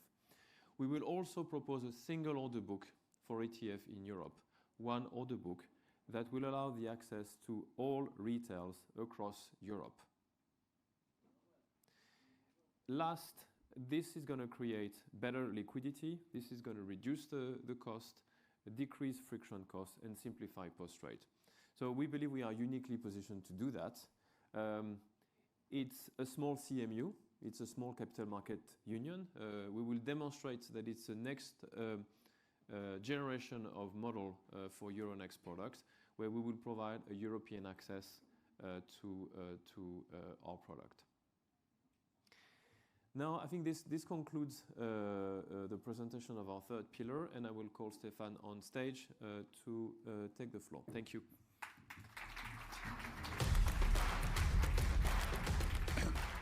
So what we've tried to achieve is to share with you snapshots on the most relevant initiatives in the 3 pillars. There is much more behind that, much more initiatives. It just has this much more than the guidance that we are sharing today, because we promise X and we try Y. It's clear that you have just seen a sample of the initiatives, but the most representative one. And the same applies to the enablers, the horizontal enablers that we want to share with you. We are going to focus for the next few minutes before the break on the ESG commitment and the artificial intelligence commitment. But you have to understand that transforming the organization, enabling the organization to deliver that growth is much more than just ESG and technology and artificial intelligence. There is a profound part of the organization which is all about people and talent. We don't have time to cover it today. An angle to improve our talent pool and to unleash the energy is through clearly the diversity ambition, which is the ultimate, most impactful driver to unleash energy within an organization and to improve and increase the talent pool. But I really want you hopefully to understand that the best asset of our organization is our people, is our young people, is our committed people, is our self-confident people, and this is an asset that drives that we try to grow, and that is a significant driver of the organization. We don't have time to cover it today, but that's a critical part that makes a difference between success and failure. Let's focus on what we want to do in the ESG environment, because it was a critical part of a pivoting part of the Growth for Impact plan. We are going to continue to make it our day-to-day life in a new plan. And Sylvia Andresen, who is our General Counsel and the sponsor within the managing board of this ESG commitment, is going to tell you how we are going to achieve that. And then Manuel Bento, who is our Chief Operating Officer, is going to walk you through how we transition from the sort of superior expertise in delivering a single trading platform, delivering a single clearing platform, delivering a converging and hopefully soon a single a CSD platform. Basically, this superior expertise that we have in the industry to deliver on time, on budget, on functionalities, very unique technology projects, how we are going to transition to deploy this new revolution where we are not leaders, we follow a trend, which is artificial intelligence, but how we are going to do it our way, which, as I say, maybe in a simplified way, deploy artificial intelligence in an intelligent way, but in a non-artificial way. And that's really critical for the years to come. And Manuel has been the founder of a technology center in Porto. You may remember that in 2016 we decided to transition our technology center from Belfast in Northern Ireland in the UK to Porto within the European Union. This has been an amazing success. Manuel started hiring 60 people in Porto, and we are now close to 300 talents working for the group with a concentration of the best IT talents we can find really here in Porto. So I'll give the floor first to Sylvia on the ESG commitment and the next frontier of our ESG commitment, and then Manuel.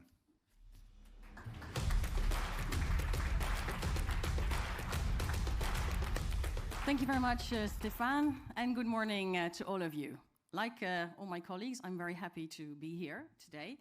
And for the past 2 hours, you have heard from our team about the exciting new plans for the next 3 years. And I'm going to talk to you about ESG. And why is that important? Not because we are the most polluting company or whether we have the highest social or governance risk, no. But because we have a unique position in the financial ecosystem. It is Euronext's responsibility to drive investment into sustainable products and to educate our clients in their journey towards a sustainable future. And we can only do that when we lead by example, when we walk the talk, so to say. So you will remember, and Stéphane already alluded to it, that in the last 2 strategic plans, ESG was a separate pillar of our strategy. But we will continue to build on everything we have achieved, but we will not do that as a separate pillar in our strategy. Now, ESG is so embedded in the whole organization that it will be and is relevant for all the strategic pillars. So it will be a fully transversal commitment, a new normal to everything we do. And then you may ask, what does that mean concretely? Well, we will consider ESG factors when we launch new products, when we acquire businesses, and when we select suppliers. And especially the last one is important, and it is connected to our SBTi Scope 3 target, our carbon reduction target. And we actively engage with our suppliers in their journey to carbon reduction. So when we talk about carbon, we have to talk about the targets we have set. In the previous strategic plan, we have focused on the short-term climate targets. We have set climate targets and have them validated by SBTi. And we've delivered on those targets to a large extent. One big example was the move from our data center and Stefan already mentioned it, from the UK to a fully green facility in Bergamo. And in the next few years, we will close more data centers and we'll move them to this new green facility. So this is very important. But in the next 3 years, we want to do more than this. We want to commit to achieve carbon neutrality by 2050 at the latest. And as a first step, we will join the Financial Services Alliance Race to Zero initiative. It's an initiative joined by 10,000 companies worldwide. And we will formalize this in the Baku COP29 later this month. So we have ambitious targets also for the future. And of course, in the next 3 years, we will also not forget our clients. We have an extensive portfolio of products, ESG bonds, ETFs, indices, and we will continue to build on them. We will also continue to expand our ESG advisory offering. And we will continue to support our issuers, clean tech issuers, in that journey. And that is very important. You know all these initiatives, and we will expand on them. However, I'm also very happy with our new initiatives, like the ESG Trend Report 2024 and the ESG Peers Benchmarking Report. And those reports show progress made by our clients, which is very important and which will allow investors to make informed investment decisions. So, big ambitions. However, and I want to touch upon one topic that Stefan already alluded to and which is very important to us, and that is diversity. And you know, diversity is in the DNA of Euronext. We have 65 or 85 nationalities in 16 countries, and that is very important. That's one of the fun parts of being part of Euronext. However, geographic diversity is not enough. We want to embrace all forms of diversity in our company to form a fully inclusive culture. And we believe that D&I is a key driver of growth. You can't grow a company when you are not diverse. And we want that every single employee in this company, whatever its background, feels that it can contribute to the success of the company. And if we look at the results of our last employee survey, 86% of our employees actually believe and understand that they can contribute to the strategy and the purpose of the company. So we're very happy with that result, and you feel it every day in our company. Well, these were just a few initiatives and part of our ESG commitment for the future. And there is much more to come, and I hope that at least I've been able to convince you that we walk the talk. Now I would like to ask Manuel to join me on the stage, and Manuel was instrumental in reducing our carbon footprint over the past 3 years. That is not what he's going to talk to you about today, but he will talk to you about a very exciting other topic. Thank you, Manuel.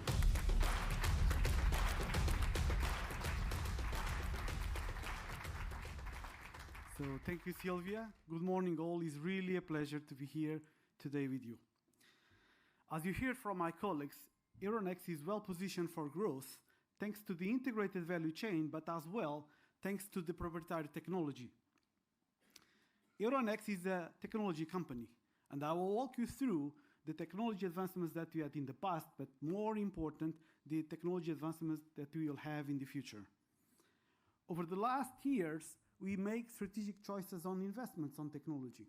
This has expanded our capabilities, strengthened the operational resiliency, but as well, they deliver as well growth. For example, we built the Optic platform that today, as Nicola referred, trades 25% of equities in Europe. We built a new data center. This new data center not just is the home for the trading facility, but as well as delivered revenues through the colocation business. Recently, as well, this facility has Fabrizio referred, is the home as well of our MTS platform. And this has generated efficiencies for us, but as well for our customers. And this demonstrates the financial value of integration. More recently, as well as Anthony referred, we built the new technology for the clearing. This allows us to capture the clearing revenues for the clearing operation, but to put us in a unique position in the future to deliver additional products and drive growth. We are doing today as well the platform for the CSDs of the future. And as Pierre alluded to, we are building new technology in this area, but as well, we are responding to a customer need of harmonization. All these four examples show our capabilities to deliver technology transformational projects, but as well to run our platforms with higher standards of resiliency. And this ensures that Euronext is a reliable partner for customers, but as well for investors. Resilience of our platforms is a super important KPI and a super important activity. We run critical services for our customers, and we want to make sure that these services are delivered with high standards of quality. We want to make the life easier of our customers as well through digitalization of our interactions with customers. We want to make the interactions with customers seamless, and these will drive customer satisfaction. And of course, we want to grow. To grow, we need to deliver new products. To deliver new products, we need to build technology. And to run technology, we need operations. I personally believe that innovation can play a role on these three pillars with artificial intelligence. Make these three pillars more fast or with a better time to market, with better quality, but as well more efficient. That's why we decided to launch an AI program. The AI program, Artificial Intelligence Program, has 3 layers of complexity. The first layer is to deliver artificial intelligence for what we do on a daily basis, to guarantee that we have our life more easy and to take the advantage of the artificial intelligence to do our day-to-day job. One example of this is related with customer interactions. We want to make sure that we have all the information available of the last interactions with customers to make the answers to our customers more quickly, more informed based, but as well that can drive further opportunities. The second layer of complexity is related to time-consuming tasks. On our day-to-day operations, we have tasks that consume a lot of time. And what we want to do is to automate those tasks, especially with artificial intelligence and generative AI. One example of this is regulation. We are a regulated market. On a daily basis, we have changes on the regulation, and we want to use AI to do the impact assessment of that. Another example of that is listing. To listing activities, we require a lot of documentation from customers, and we have to have human beings reviewing all this documentation. I believe that AI can transform the way that we do those activities and guarantee that we then do them with a more efficient manner. The last layer of complexity is regarding end-to-end process automation and transformation. We do not just want to automate a specific task, but to run and transform end-to-end processes.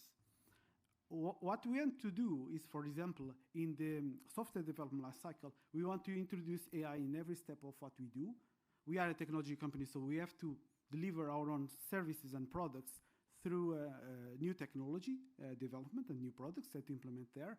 And I believe that artificial intelligence can be a game changer there to make the time to market faster, to have better time to market, to guarantee that we are more efficient, but as well that we can deliver those services with better quality.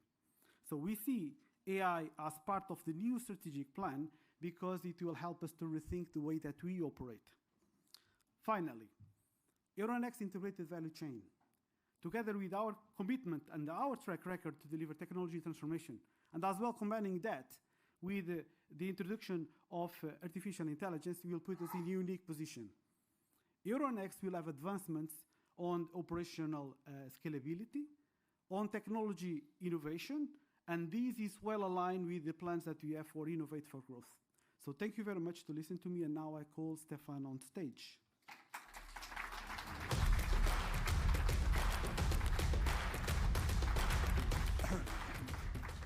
So this will be a short one to invite you to proceed to the coffee break before we share the Giorgio show after the coffee break. So I suggest that we have 20 minutes or so. Let's reconvene at 11 sharp in this room. Before you disappear to the coffee break, I just want to thank all the teams. Not the meeting will continue, but I don't want to do that after everyone has disappeared.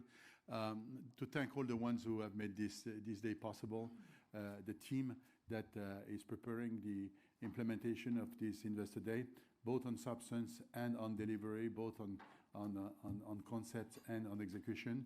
So in particular, under the leadership of Aurélie Cohen, but also our team, Judith Stein, Vincent Audet, Robin Maisonneuve, Pierre Prosper-Chabrier, and all the others who contributed to that, because as everything at Euronext, it doesn't come by chance. It's a lot of hard work, and thanks to them. So you may have your coffee now. Have a good day. So thank you for being back. We are going to spend the next 20 minutes or so with Giorgio. I call it, I hope it's a friendly way, the Giorgio show, but it's one of the very critical part of the presentation today, when Giorgio will walk you through our financial ambitions, our financial targets. He will walk you through the updated capital allocation policy, which is an output of our M&A framework. I'm very proud of working with Giorgio. He has been my partner together with Camille Bedin and Amaury Houdard, who joined us in the spring 2016. The first Investor Day that we did at Euronext was in May 16. Giorgio had been around for only 2 weeks, and Camille was just joining, and Amaury was also joining for a few weeks. It was the beginning of a complete terra incognita type of exploration voyage. And over the past 9 years, Giorgio and I, and with Camille and Amaury, and joined by Sylvia and Anthony and others, have been working together in this M&A-driven voyage. And that's what you see more than anything else. But what you don't see is the deployment, the penetration of a financial culture which is behind the operating performance that we are delivering over the past few years. So that's why I'm very happy and very proud to welcome Giorgio to walk you through our financial ambitions, because these financial ambitions are credible. I want to insist on that point, because I've seen some comments on how shy the financial targets are. It's not up to us to decide whether these financial targets are shy or not. What is important is to protect our credibility, because the best asset of this organization is the credibility. We do say what we do, and we do what we've said, and we do deliver, and we permanently under-promise and over-deliver.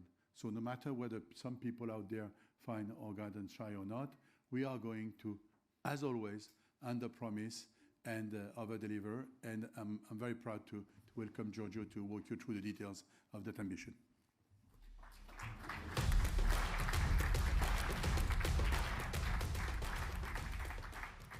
Thank you very much. It's a pleasure to be here, and welcome to the so-called Giorgio show. Really, it is a great pleasure. First, I wanted to thank you all, the ones that come in presence here, especially the shareholders, especially the one with large portfolios, and even more the one buying shares. Today we have only one topic to cover with me, and is what I would like to share with you is the way we will look at value creation in the next strategic cycle. I will articulate value creation into 2 pillars. The first one is a new set of financial targets, and the second one is a new and more flexible capital allocation policy.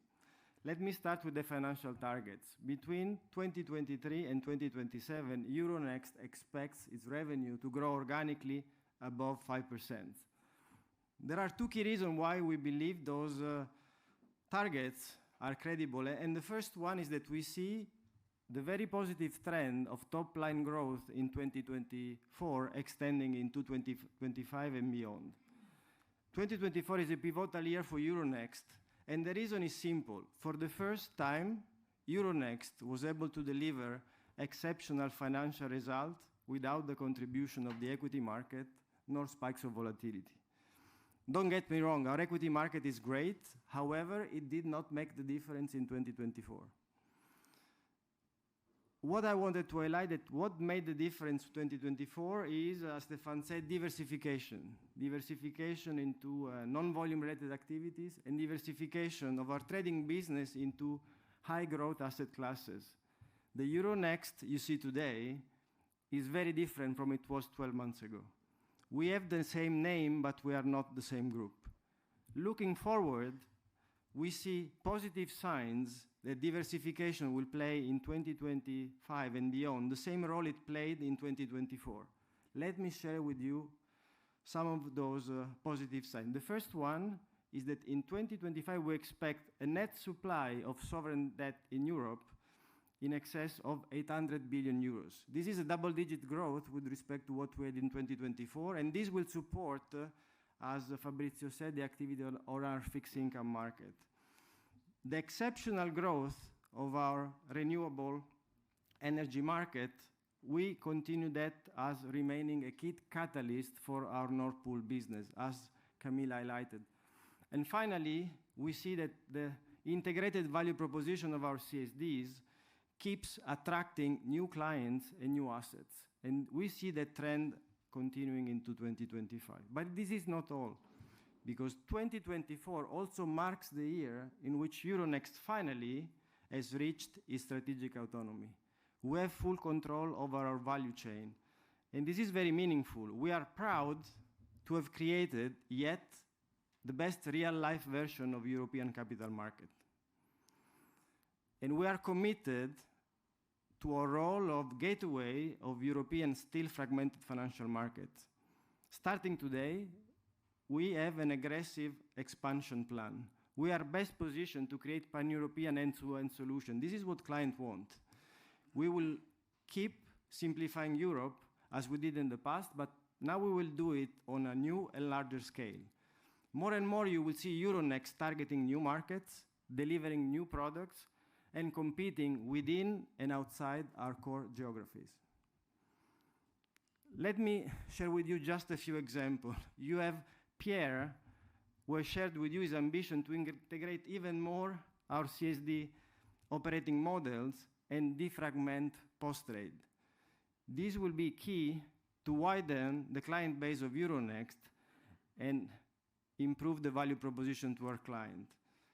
You had Anthony sharing with you his plan to invest even more on CCPs to make our capabilities suitable to support the Euronext ambition to grow its business into new asset classes and expand the repo activity. Mathieu will scale up our SaaS offering and will make Euronext listing franchise a global success. Camille will deliver the ambition on power derivatives. Fabrizio will work to exploit the potential of the fixed income in Europe and in the dealer-to-client segment. And finally, Nicolas and Daniela will work to make our franchise in equity and market data even larger than the one it is today. Those are some of the ambitions that we have for the next strategic plan. As you can understand, this plan is not only based on very solid ground, but is also leg to run fast in the next 3 years.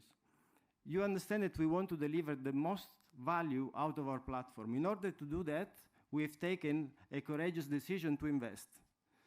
Between 2024 and 2027, Euronext will invest between 4 and 6% of our top line. Those investments are not going to be only with CapEx, but as well with OpEx. We will hire new teams. We will launch new products. We will make our platform even more scalable than before. But make no mistake, investing doesn't mean spending. Our cost discipline will remain unchanged, and we will strive to minimize the impact on our cash cost. The objective is simple. We want to maximize absolute EBITDA growth. We are not trying to make a trade-off between margin expansion and EBITDA. The objective is long-term value creation. We want to create in the next 10 years the same value that we have created in the last 10 years. The objective is simple. Between 2023 and 2027, Euronext has the ambition to grow its adjusted EBITDA above 5%. But this is not all. We are as well adding 2 new KPIs linked to our new capital allocation policy. The first one is a leverage ratio. Euronext will target a leverage ratio between 1 and 2 times net debt to adjusted EBITDA. This is going to be our guideline. This is the leverage that we want to maintain. Temporary deviations will be allowed, for example, in case of M&A, but we will strive to go back within the target range. And at all times, Euronext aims at maintaining a strong investment grade profile at least equal to BBB. Finally, alongside to the ordinary dividend, which remained unchanged, with a dividend payout of 50% of reported earnings, we are as well improving our capital distribution policy with special return to shareholders. Periodically and proactively, Euronext management will assess the financial structure of the group together with the ability of Euronext to deliver on its strategic ambition, and will decide whether or not to deliver a special return to shareholders. The form of this special return could be either dividend or share buyback programs, depending on the prevailing market conditions. Now, capital allocation, as you know, became increasingly relevant part of the strategy of any listed company. And this is particularly relevant for a company like Euronext, which generates significant level of capital and operates in an industry that has been shaped through M&A. Now, we've spent a lot of time with investors, and many of those are in this room, and some of whom have expressed the willingness to have a more flexible and deliberate capital allocation policy. We have taken those feedback into account, and those feedback has shaped our strategy for the next strategic cycle. So it is my pleasure to share with you today the new capital allocation policy and the waterfall attached to it. First, we want Euronext to preserve its high cash flow generation. Cash flow generation is a prerequisite for allocation. We want to remain highly cash generative. We want to defend our leading market position, and we want to expand our business and take advantage of the opportunities in front of us. Second, we want to maintain a high level of financial flexibility and strategic flexibility.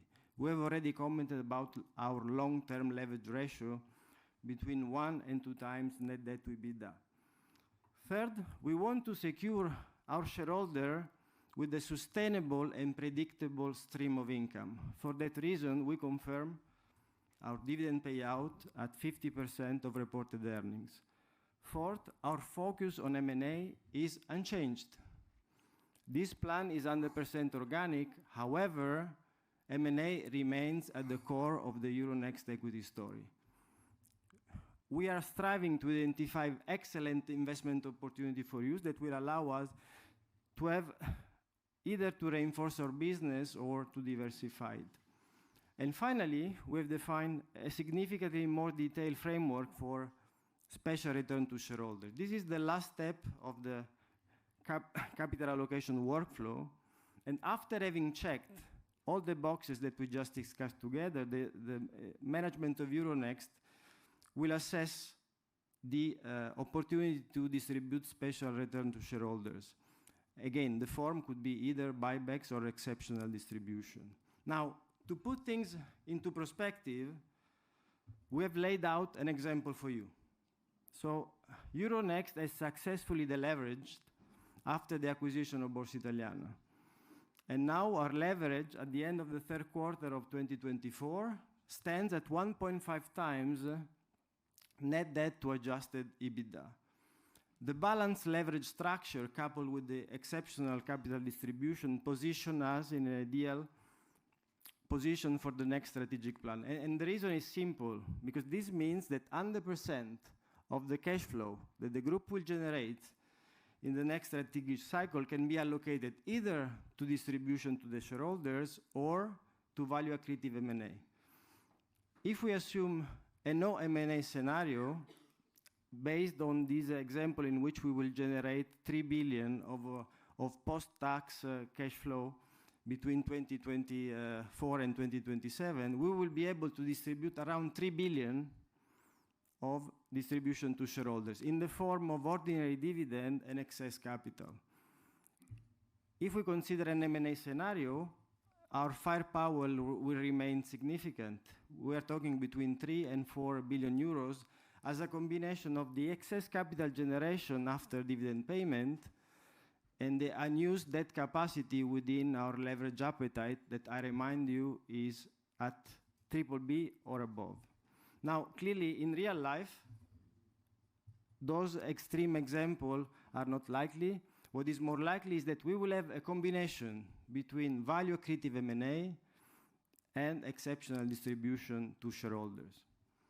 What I wanted to highlight is that this plan is 100% organic, and as you can see, M&A is not part of it. However, M&A remains a crucial pillar of our value creation strategy for the long term. M&A remains a core part of our equity story, and M&A will continue to help the group to diversify and grow.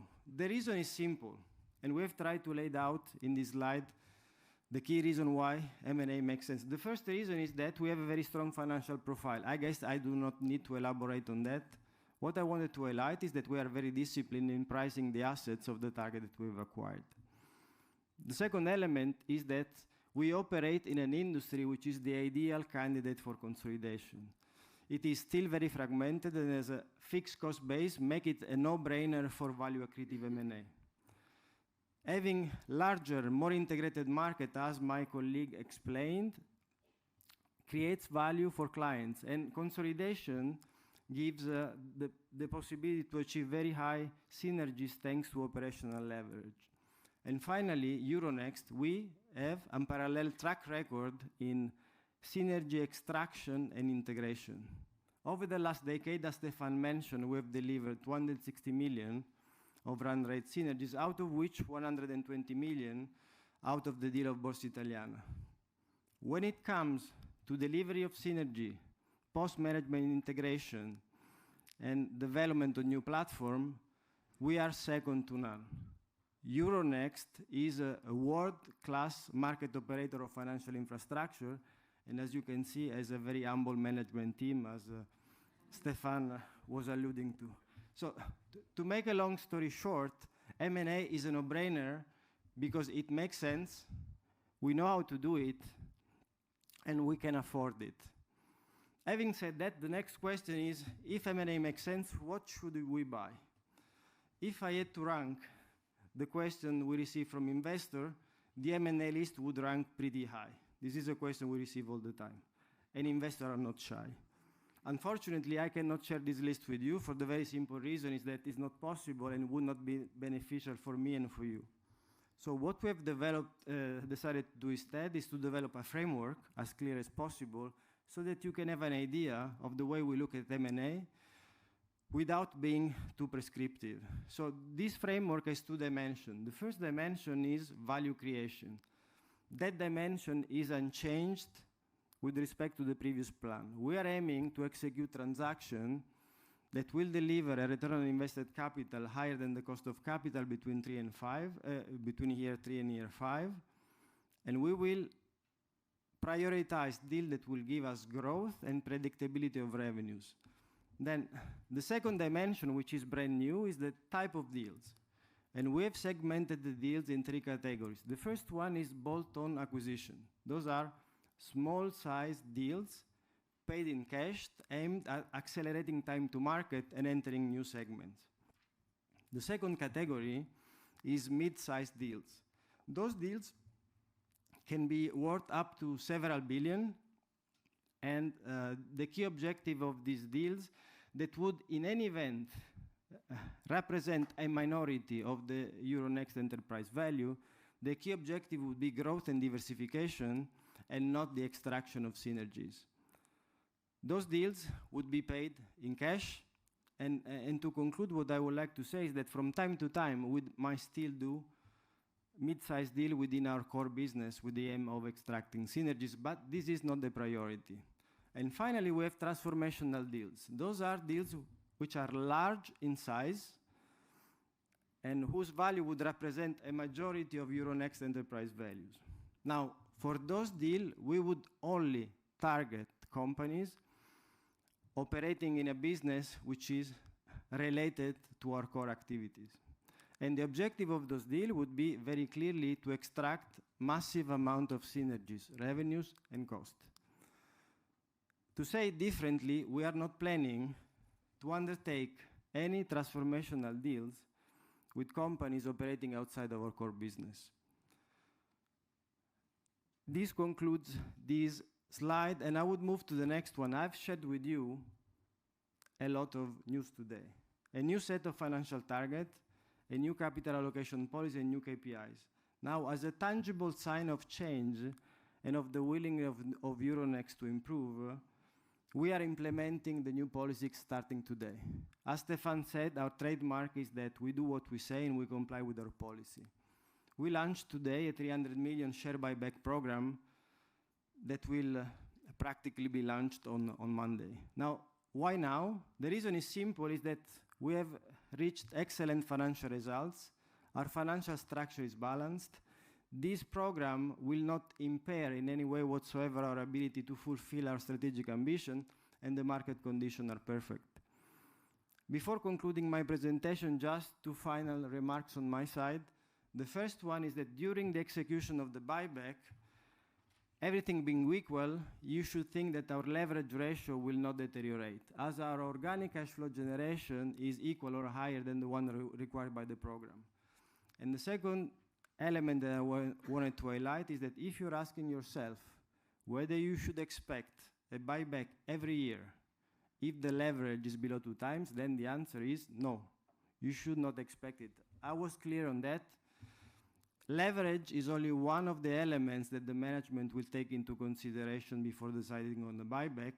The other elements is strategic flexibility and market condition. This concludes my presentation. It was really an honor to be here with you today. I really mean it. And now I cannot think of anyone better to share his closing remarks than my colleague and friend Stefan.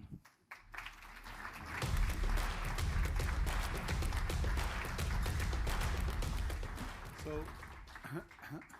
I'll try to be brief because I think the value of the next part of the discussion this morning before lunch is the Q&A session. But to sum up the presentation this morning, I hope by now you have seen and formed your views about the human beings who are going to make it happen, the human beings above and beyond Excel and PowerPoint presentations who are effectively transforming the reality to deliver the targets that we're aiming to. I hope by now you are convinced that in the next few years we will remain highly profitable with the same cost discipline and always working on the efficiency of the business as usual platform, creating scalability, but at the same time a discipline in terms of being fit for growth, of investing smartly to deliver the ambitions that we are aiming to. I hope you are convinced that we are very integrated, highly integrated, but we will be even more integrated in the future. And the profile of the company will be significantly more of integrated just because this is what the clients want. The clients want integrated, harmonized, converging solutions in Europe to defragment Europe. I hope you are convinced that we will remain highly credible. I said it several times, I repeat it. Credibility is our best asset. We are not in the business of selling dreams, hoping that people will forget what we said 3 years later. we are in the business of delivering everything we said, and we are in the business of under-promising, over-delivering, and we are in the business of trying more than we promise, because this is who we are. And I hope by now you understand that we are going to embark into a strategy where we will be much more focused on innovation than we have been in the past. It's a different profile. It's a different way of doing things. We're very focused in large, discrete, heavy lifting, complicated migrations. We are going to embark into a more bumpy and volatile environment. But we believe that all the efforts we have done over the past 18 months to prepare for that ambition, actually to start executing it, because a significant part of what we are aiming to is already being implemented either in a delivery mode or in a build mode or sometimes in a design mode. So this is innovation for real, and because we will invest on innovative solutions across the group. I hope by now you understand that we are going to become much more diversified than we were, not by crazy move in non-adjacent business, but just by being more relevant to more people across more market participants within our industry. And that's how you make money in our industry, by being relevant to more partners. Ultimately, I hope you are convinced that we will be larger and stronger, just like we are larger and stronger than we thought we would be when we did present to you the previous plan in Milan in 21. I hope you understand that we will be more relevant than ever to create the capital market union for real, the savings and investment union for real. We are making the European integration for real. Jean-Claude Trichet, the former president of the ECB, keeps saying everywhere there are 3 projects that work for real in Europe: the European Central Bank, Airbus, and Euronext. And we are proud of playing that role, because this is our purpose. And he says that publicly, repeatedly. And this is who we are. And this is why there is a European flag here today, because our purpose, as described in the book you have in your box, is about making this part of the planet strong, to create projects that are consistent with our European values. And we want to play our role and to have our part in that wider grand scheme of things. And finally, and I think what Giorgio said is important, we are focusing on what is totally new and 100% under our control, which is this organic growth plan. But we are not going to stop looking at assets that we can buy and that we can transform with our post-merger integration skills. There is no way we will stop looking at the rest of the world. But if we want to be credible, if we want to respect the people who buy our shares, we have to tell them what we are going to do organically, because the only thing that is 100% under our control. But I'm sure you understand by now that there is a big difference between focusing on organic growth, committing to deliver above 5% on top line expansion, above 5% on the EBITDA expansion, committing to try more than what we promise, and at the same time being focused on what is the best allocation of the capital we create in terms of deployment, whether it is to repeat the smart deals that we have done in the past, but in a different way, in the prevailing market conditions, or whether it means returning capital to our shareholders. And even if we don't have a share buyback every year, the benchmark of what a share buyback means for our shareholders is a new dimension vis-à-vis capital allocation to M&A. So I hope by now you understand all these dimensions. And what I suggest that we do is that I suggest to invite my colleagues, the ones who presented to you this morning what we are going to do, to answer your questions. And on that note, I thank you very much for having been with us this morning. And let's move to the Q&A now.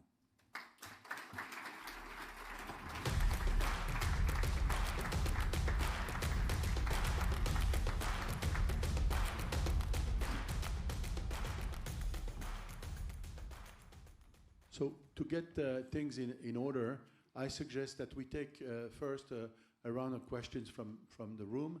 We have also a scheme to get questions from the webcast. So one of my colleagues will read the questions. Also, because we are many on stage to allow you to get the most precise answer to your questions, I will allocate the replies. So ask your questions, and I will indicate who will answer. And I hope with these basic rules of engagement, you will have productivity in sharing information. So there's a young lady with a green scarf, so we'll decide who takes the question. Yeah, thank you very much. Maybe you can introduce yourself for the fun of the discussion. Tobias Lukas from Kepler Cheuvreux. Maybe I may start with you, Giorgio, and dive into the financials world, and maybe 3 questions around the growth, around capital distribution, and also OPEX and adjusted EBITDA margins. Looking at the growth numbers, I think Stefan was very clear that you have this under-promise, over-deliver approach. He talked about the X, and is there anything you could share maybe on the Y? So what your real aim is in terms of growth rates going forward based on a potential 24 would be interesting if you could imagine, like to maybe get even to a 5% net revenue growth CAGR. On the capital distribution side, you were very clear that you have more or less the capability of distributing 100% of the cash flow.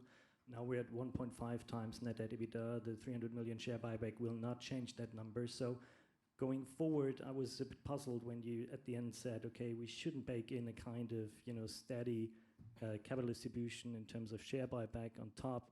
Even so, you do have the capacity.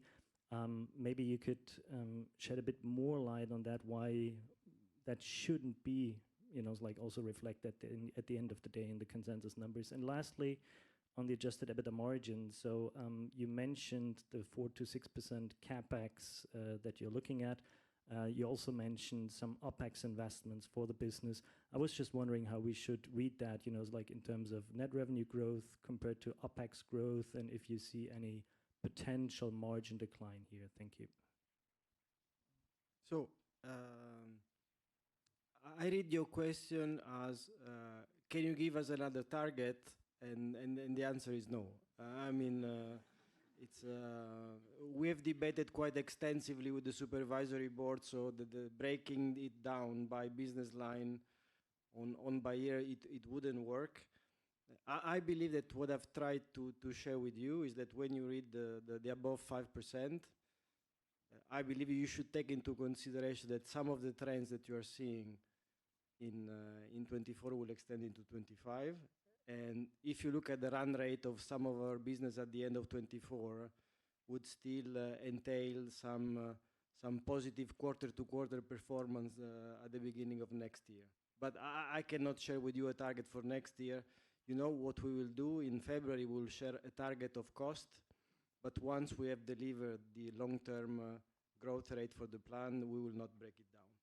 Then when it comes to capital distribution, here the point is simple. The objective of the new capital allocation policy is not to be more prescriptive, is to be more flexible. So this is the way you should read the presentation, and you should interpret what I said. So the clear feedback that we receive from the client is that first, they would like us to do more what we've done with Borsa Italiana. So M&A is a value-accretive strategy for them. The second element that I would like to highlight is that in the waterfall of capital allocation, M&A is before exceptional distribution. And then, as any management team, and as any board, and as any supervisory board, we retain the flexibility to define what are the goals at any stage. And therefore, the capital distribution is not a prescriptive yearly measure. Then, with respect to CAPEX and OPEX, I believe that the target on CAPEX is fairly clear and is in line with what we've had in the past, so no big change. And when it comes to OPEX, there is no target on OPEX. We have 2 targets. One is EBITDA growth. The other one is top-line growth. and CapEx we will manage. The message that I wanted to pass is that it would be a pity not to exploit the wonderful infrastructure we have created, because now the game of the plan is to go compete outside of the core geography of Euronext, and for this we need to hire new teams, and this will show up in OPEX and not in CapEx.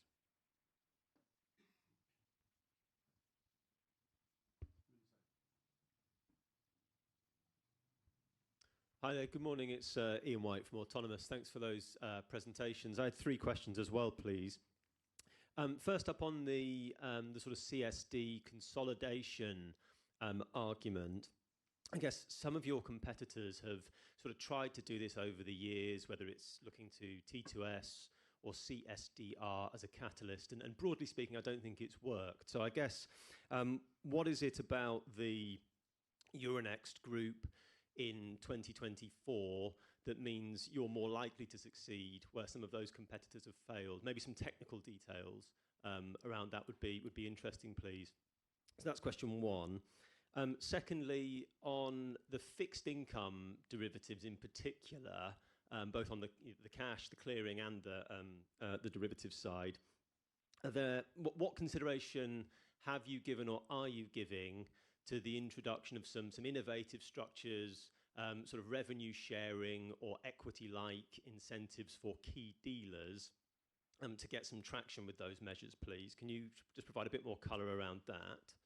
And finally, I think one of the sort of themes that comes through from a number of the presentations is your ambition to sort of grow organically, particularly on the cash equity side, outside of Euronext's existing home markets. Comes across on listings, on trading, and on the clearing side.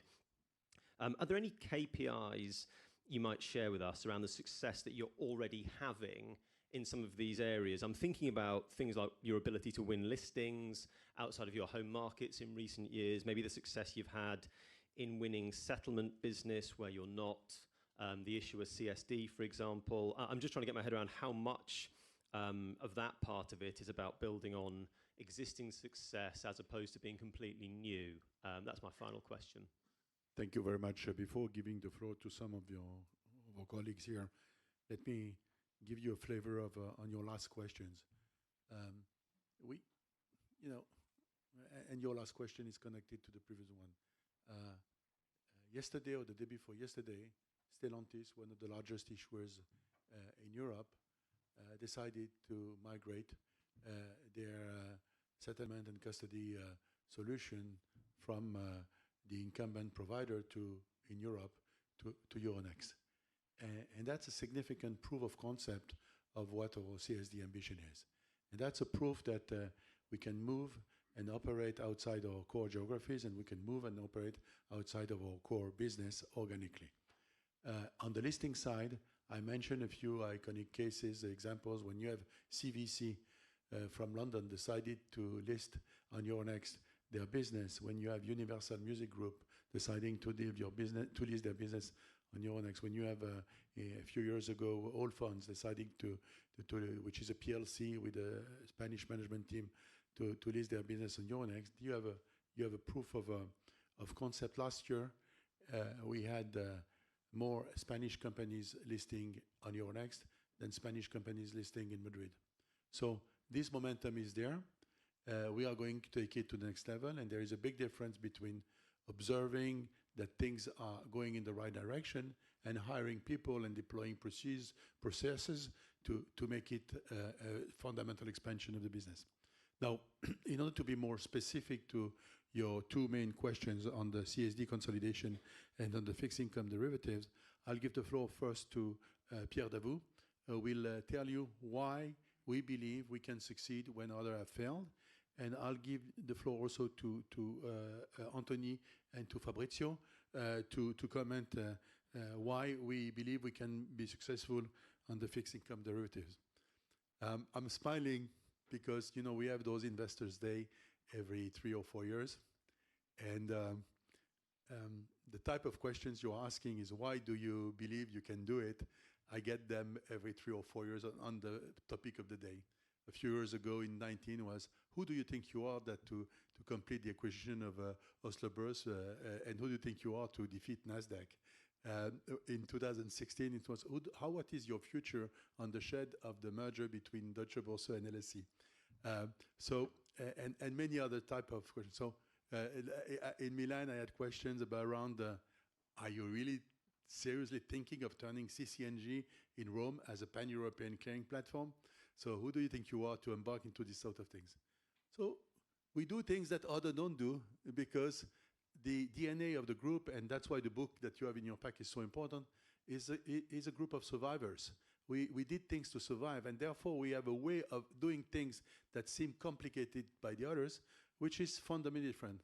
So everything we say today is much, much less complicated than everything we have done in the first years of Euronext. So we will make it happen, and that's why we will deliver more, and that's why in above 5%, above is as important as 5 and as important as %. So on that note, I give the floor to Pierre Davout and to Anthony and Fabrizio. Thank you, Stéphane, and thank you for the question. I guess the reason why we can consolidate the market, whereas others have failed, is that we are part of Euronext, and that's very important. No issuer decides to issue shares in a CSD. What issuers do is they decide to list on the market, to do an IPO, to raise capital. And then, as a byproduct of this first decision, they have to issue their shares in a CSD. So CSD issuance follows the decision of an issuer to list. The same happens for settlement. No one decides to settle for the purpose of settling. What market participants decide to do is they decide to trade, and they trade on Euronext. And then, because they have traded, they have to settle.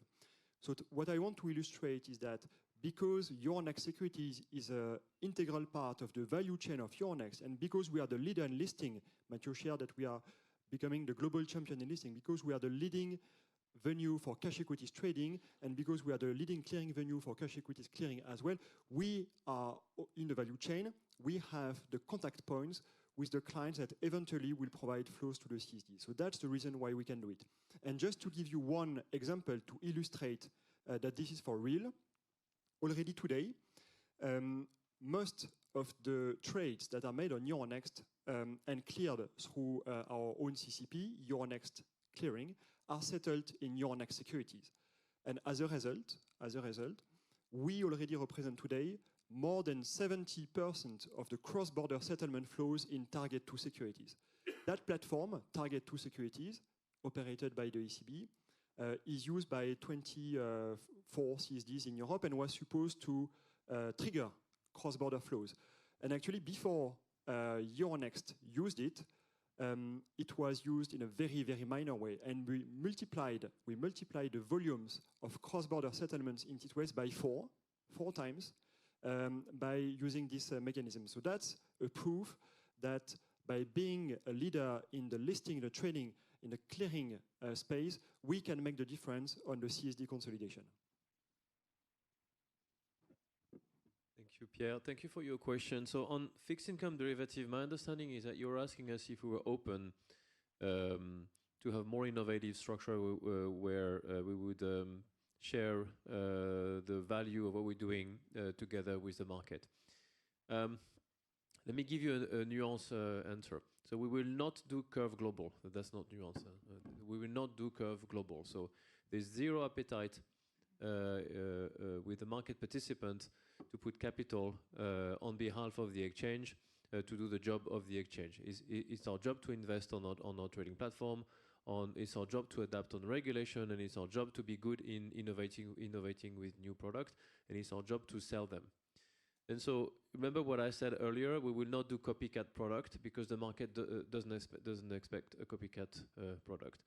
So what our clients are telling us is that they would like us to find solutions to specific issues that they face with an efficient trading platform, which we have, it's Optic, and a very efficient risk model, which we have built. So I don't believe there's an appetite to create complex governance-like structure or shareholding structure with the client, but there is definitely an appetite from the market to be part of the governance around the clearinghouse, but that's the case. This is EMIR. And second, there is an appetite to share the benefits of an organized market. And so we will be flexible in the way we will design value propositions with them. Now, remember, this is an investor day, so we will not share with you a list of products or a list of initiatives. We need to keep some flexibility to launch things that some of them will work, others will not work. But we're giving you directions where we are going. And as you ask also for the fixed income cash, so the answer is similar. However, please let me remind everybody that MTS has got shareholders who happens to be our global international clients with whom we are enhancing the membership. So indirectly, these guys are actually getting the benefits of that partnership, but it's not a specific new scheme that a structure that we create. And because our fee structure for the B2C, the D2C market is already competitive, we are not touching that structure either. The dealers are partnering with us because they see the efficiency that they will get when sharing not only their liquidity on sovereign bonds, but also on the credit bonds. So it's a win-win situation for both of us and ultimately for the buy side. Thank you. I think there's a gentleman in the front here, or two here. Thank you. It's Enrico Bolzoni from JP Morgan. I appreciate you don't want to share the details in terms of where growth will come from each division, but maybe taking one step back, can you at least give us an idea of how much of the growth will come from initiatives that you already have and you're already rolled out, and how much will come from the new initiatives you haven't launched yet? So in other terms, what degree of visibility you have on growth? So this is maybe my first question. And again, I appreciate you don't give specific target on cost, but can you give us an idea of what sort of initiative will require higher investments, higher cost, and therefore the implication for margins? Thanks. So again, with respect to the two questions, the first one, revenue growth. What I wanted to highlight is that not all what we've announced today has the same degree of maturity, and many initiatives will go into steps. So if I had to answer your question, what I would say is that the answer for 25 is different from the answer for 27. In 25, 26, we have a lot of visibility. Then from 27, we anticipate the contribution of the new project to be more relevant, but this is quite obvious. When it comes to cost, there is one element that I wanted to highlight. It's clear that if we want and we need to maximize the exit EBITDA in 2027, it is in our interest to front load the investment and the cost into 2025 to make sure that we will deliver as much as possible of the opportunity which are connected to the use of our platform. However, it is equally clear that from being a listed company, we would need to make sure that that trajectory is as smooth as possible. So the way I would answer your question is that you should expect a mild front loading of OPEX in the first year in order to maximize the absolute EBITDA in 2027, but this is going to be managed in a way to make sure that the trajectory of cost is as smooth, as predictable as possible.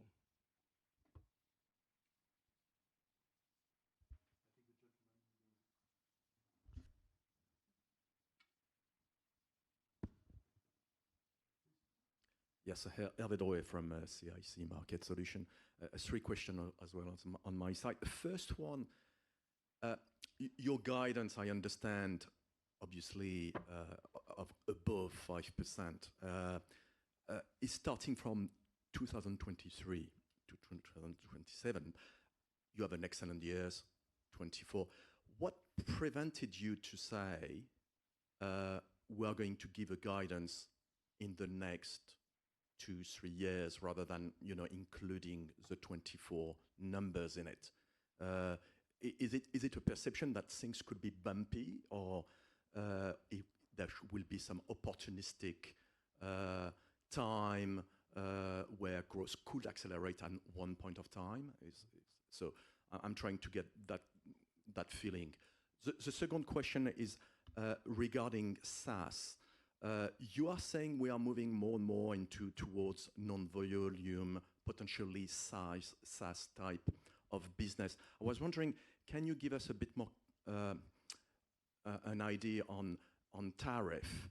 How you think tariff will evolve in a SaaS business type? Will it follow inflation, for example? And finally, on M&A, you are talking about, you know, you will like to create value. I guess where you will create most value will be where the markets are the most fragmented. In your priority, is this area in your value chain you are going to target it, and especially, for example, clearing is one way it looks like it's pretty fragmented in terms of players, and is it where you may focus your attention? Thank you. Okay, so I'll take the big picture question on M&A. Mathieu Caron will answer your question on SaaS. When you say tariff, you mean pricing, and he will cover that point. And then I will leave the floor to Giorgio to explain you the debates we had between starting the 30th December 23 versus starting at the beginning of 25. So that's probably the best approach. M&A is a tool. This is not an objective. The objective is performance and growth and value creation. These are the objectives. So M&A is a tool. What is core is the strategy.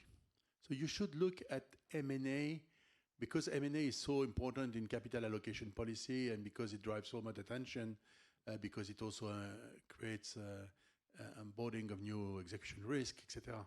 But M&A is just a tool. We are not managing Euronext to do M&A deals. We are managing Euronext to make the company more relevant to more people in more segments, and to solve fundamental problem of fragmentation of capital markets in Europe. And we are doing it because we believe that this ambition is compatible with the fact that, by the way, it's a very juicy and profitable business opportunity for people who are mandated to invest money of their own investors. And we believe that there is an alignment between the revenue profile generation, the profitability, the growth profile of what we do with the purpose that we have. And in doing so, we try to use all the tools that are available. We try to do things homemade, and sometimes we feel that we can be more legitimate owners of some assets than others, because for all sorts of historical reasons, the assets they manage is not as key to their owners, because the owners are moving their eyes to something more profitable, and therefore this particular asset has become a periphery asset of the group, or the overall organization has got over time sick because they were too fat or too lazy or not operating in a very competitive environment, whatever. And sometimes we find, or because, and it is the most dominant part of the M&A market over the past few years, these assets belong to wholesalers of assets who are the private equity world. They buy, they build up, they transform, and they sell. So they have a sort of a native purpose of not growing the company to keep it, but growing the company to sell it. This is the world around us. Now, our way of looking at things is observing that some people are getting lazy and not very performing and not focusing enough on assets. Looking at some people who are anyway in the business of selling what they bought a few years before. Looking at some companies that have great companies but are defocusing. The best example is a great company like Exeg, who has an amazing voyage and has been so successful, deciding at some point of time that Borsa Italiana, that they owned for 13 years, is not an asset they want to own anymore because Refinitiv is a much bigger opportunity. So in this environment, we try to buy assets that help us to accelerate the delivery of our strategy. And for us, the framework is that these deals, these acquisitions make sense if we can achieve our strategic goals more quickly and in better conditions. So when you do organic growth, you pay 2, 3, 4, 5, 6 times EBITDA if the project is successful. You may have a different conclusion if you blend all the projects on which you have invested and you combine them with the projects that fail. When you do buy a company, you pay, I don't know, if you are lucky and strong, 10, 11. If you, some of our competitors do crazy deals and don't care about return on capital employed, you can pay 30 times, whatever. You pay much more when you buy something that exists and when you try to build something that does not exist internally, but it's not the same risk profile. You have different risk.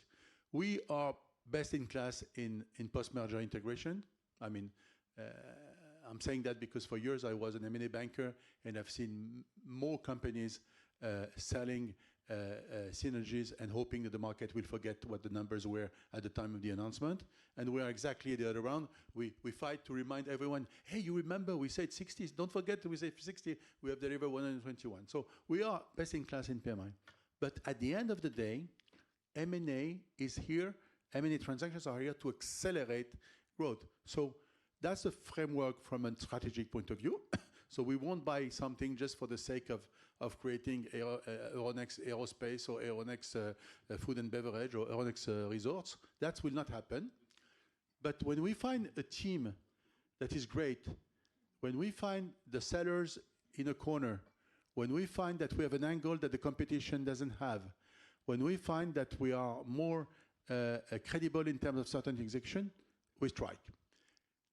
And then there is the financial part. We have a sort of ultimate sanity check, which is that we don't spend the shareholders' money if we are not convinced that the return on capital employed post synergies between year 3 and 5 will be above the WACC of the company. And we tend to be conservative in business plans. That's why we miss more opportunities than others because we are less bullish than others. And that's why we make also fewer mistakes than others. Since all of us have been in this company, you have never heard one single time the phrase impairment. And because for me, this is the ultimate humiliation. So no, I mean it. And some of our peers can place impairments and keep their job. That's another world. That's another world. This is not us. We deliver shy guidance above 5%. Some people can write in their papers it's shy, but we don't. You know what? We don't post impairments. So that's the way we work. So that's the framework. Happy to spend more time on this on the details. And now at this stage, I leave the floor to Mathieu Caron because most of our SaaS business is in the growth of our corporate services business. Julien Tessier, who runs this business, is in the room and will be available if necessary. And then Giorgio will go through the fundamental debate about 23 versus 24. Thank you, Stéphane. So, no, good question on the SaaS. Maybe let me just remind you a few facts, and I'll give you three type of qualitative answers. So, first off, what we operate with corporate solutions is really focused on 3 verticals: governance, compliance, IR solutions. And then what we have been achieving in the last couple of years since we launched the business is a double-digit growth. So we started with the business around 20 million euro revenue, and we are reaching this year, we are going to reach 50 million euro. So, and the growth has come from different parties. The first one is linked to the geographic expansion of Euronext. So we were able to deploy company that we acquired in one country with one product and deploy it in other countries of the group. Second, we have built a very powerful and scalable sales lead generation machine, which have been allowing us to be extremely efficient and successful in the commercial expansion. And finally, there is little from this growth coming from price increase and inflation, what you call inflation. Because what we need to remember is that it's a very competitive industry in the SaaS world. Prices are very competitive. We have a lot of big players around in these verticals, regional players, global players. So we need to be mindful of this because this is a kind of price-sensitive point. But where we see the growth ahead of us is not necessarily linked to the price. It's linked to the fact that we are investing into more products, and we will drive more upselling, more cross-selling opportunities, because we have a very strong branding. It's different from pure SaaS player. We are Euronext. We are the leading primary market venue. And so we have a lot of trust and confidence from our issuer that we sell and we provide them with robust, trustful solutions. And this is going to be the core of the upside we expect on the SaaS for issuers. So when you act, you cannot avoid to communicate, and when you communicate, you cannot avoid interpretations. And it happens a lot. And there are, in corporate life, there are certain acts that can have completely different interpretation. A few examples. A buyback. What does it mean? That the management feels comfortable about the growth of the company, or there are no other opportunities. Exceptional dividend, the same thing. So in those cases, apply a framework helps, because it reduces the possibility not to be interpreted. Now, what we are doing today is exactly what we did in 2021. I remember because last time around it was the 9 November, my birthday, so I remember very well. 9 November is tomorrow, and what we did the last plan, is that, guess what? The target started from 2020. And today, the target starts from 2023. A very practical reason is that you need to be precise, because when we will compute at the end of the plan whether we made it or not, everyone is going to compute until the last decimal. So having audited financial result is not something that we could avoid having. So for all these results, consistency with the past, at the need of a certain point, we use 2023. So I would avoid doing further interpretations. Thank you. Okay, so maybe on the other side for one, and then we'll come back with the gentleman with the nice nœud papillon. Good morning. It's Arnaud Gebla from BNP Paribas Exane. I've got 3 questions, please. If we could start with MTS, that sounds like quite a large opportunity, in particular managing debt to issuance on behalf of debt management officers. There's currently a system in place. I'm wondering what the convincing argument will be to put to issuing governments in terms of improved liquidity, improved spreads, lower cost of issuance. How are you going to try to convince governments to use MTS to do that? My second question is on interest rates. Totally hear you. You're not going to do another curve global. That's good to hear. I think the incumbents have a big competitive advantage that is cross-margining. They have a lot of liquidity on existing products. Does your clearing risk framework with reduced margin, is that sufficient to offset that competitive advantage? Can the incumbents respond very quickly with similar products and keep the liquidity? I'm just wondering how you're thinking about competing from that standpoint. And my third question is observing capital markets, asset management. There's a clear trend towards private assets out there. And you haven't addressed this in your strategic plan, but I'm just wondering if there's not an opportunity set out there to help that growth, to address it whether through CSDs or through fund services or whatever it is. A lot of the private managers are talking about growth in democratizing the private markets, launching retail products. Is there an opportunity set for Euronext to help there? So I'll take very briefly the third question, and because it resonates with other questions that were asked earlier, and Fabrizio will cover the value proposition of MTS for DMOs that are not yet using or not yet using enough the MTS platform. And Anthony will cover the questions on the market share on clearing. I just want to remind everyone that it's not like we are embarking into unknown territory. We operate in a very competitive environment for cash equity clearing since March, and in the derivatives clearing environment since September. So we are we have already data points, in particular for cash equity clearing, which is much more competitive than derivatives clearing for the reasons you know.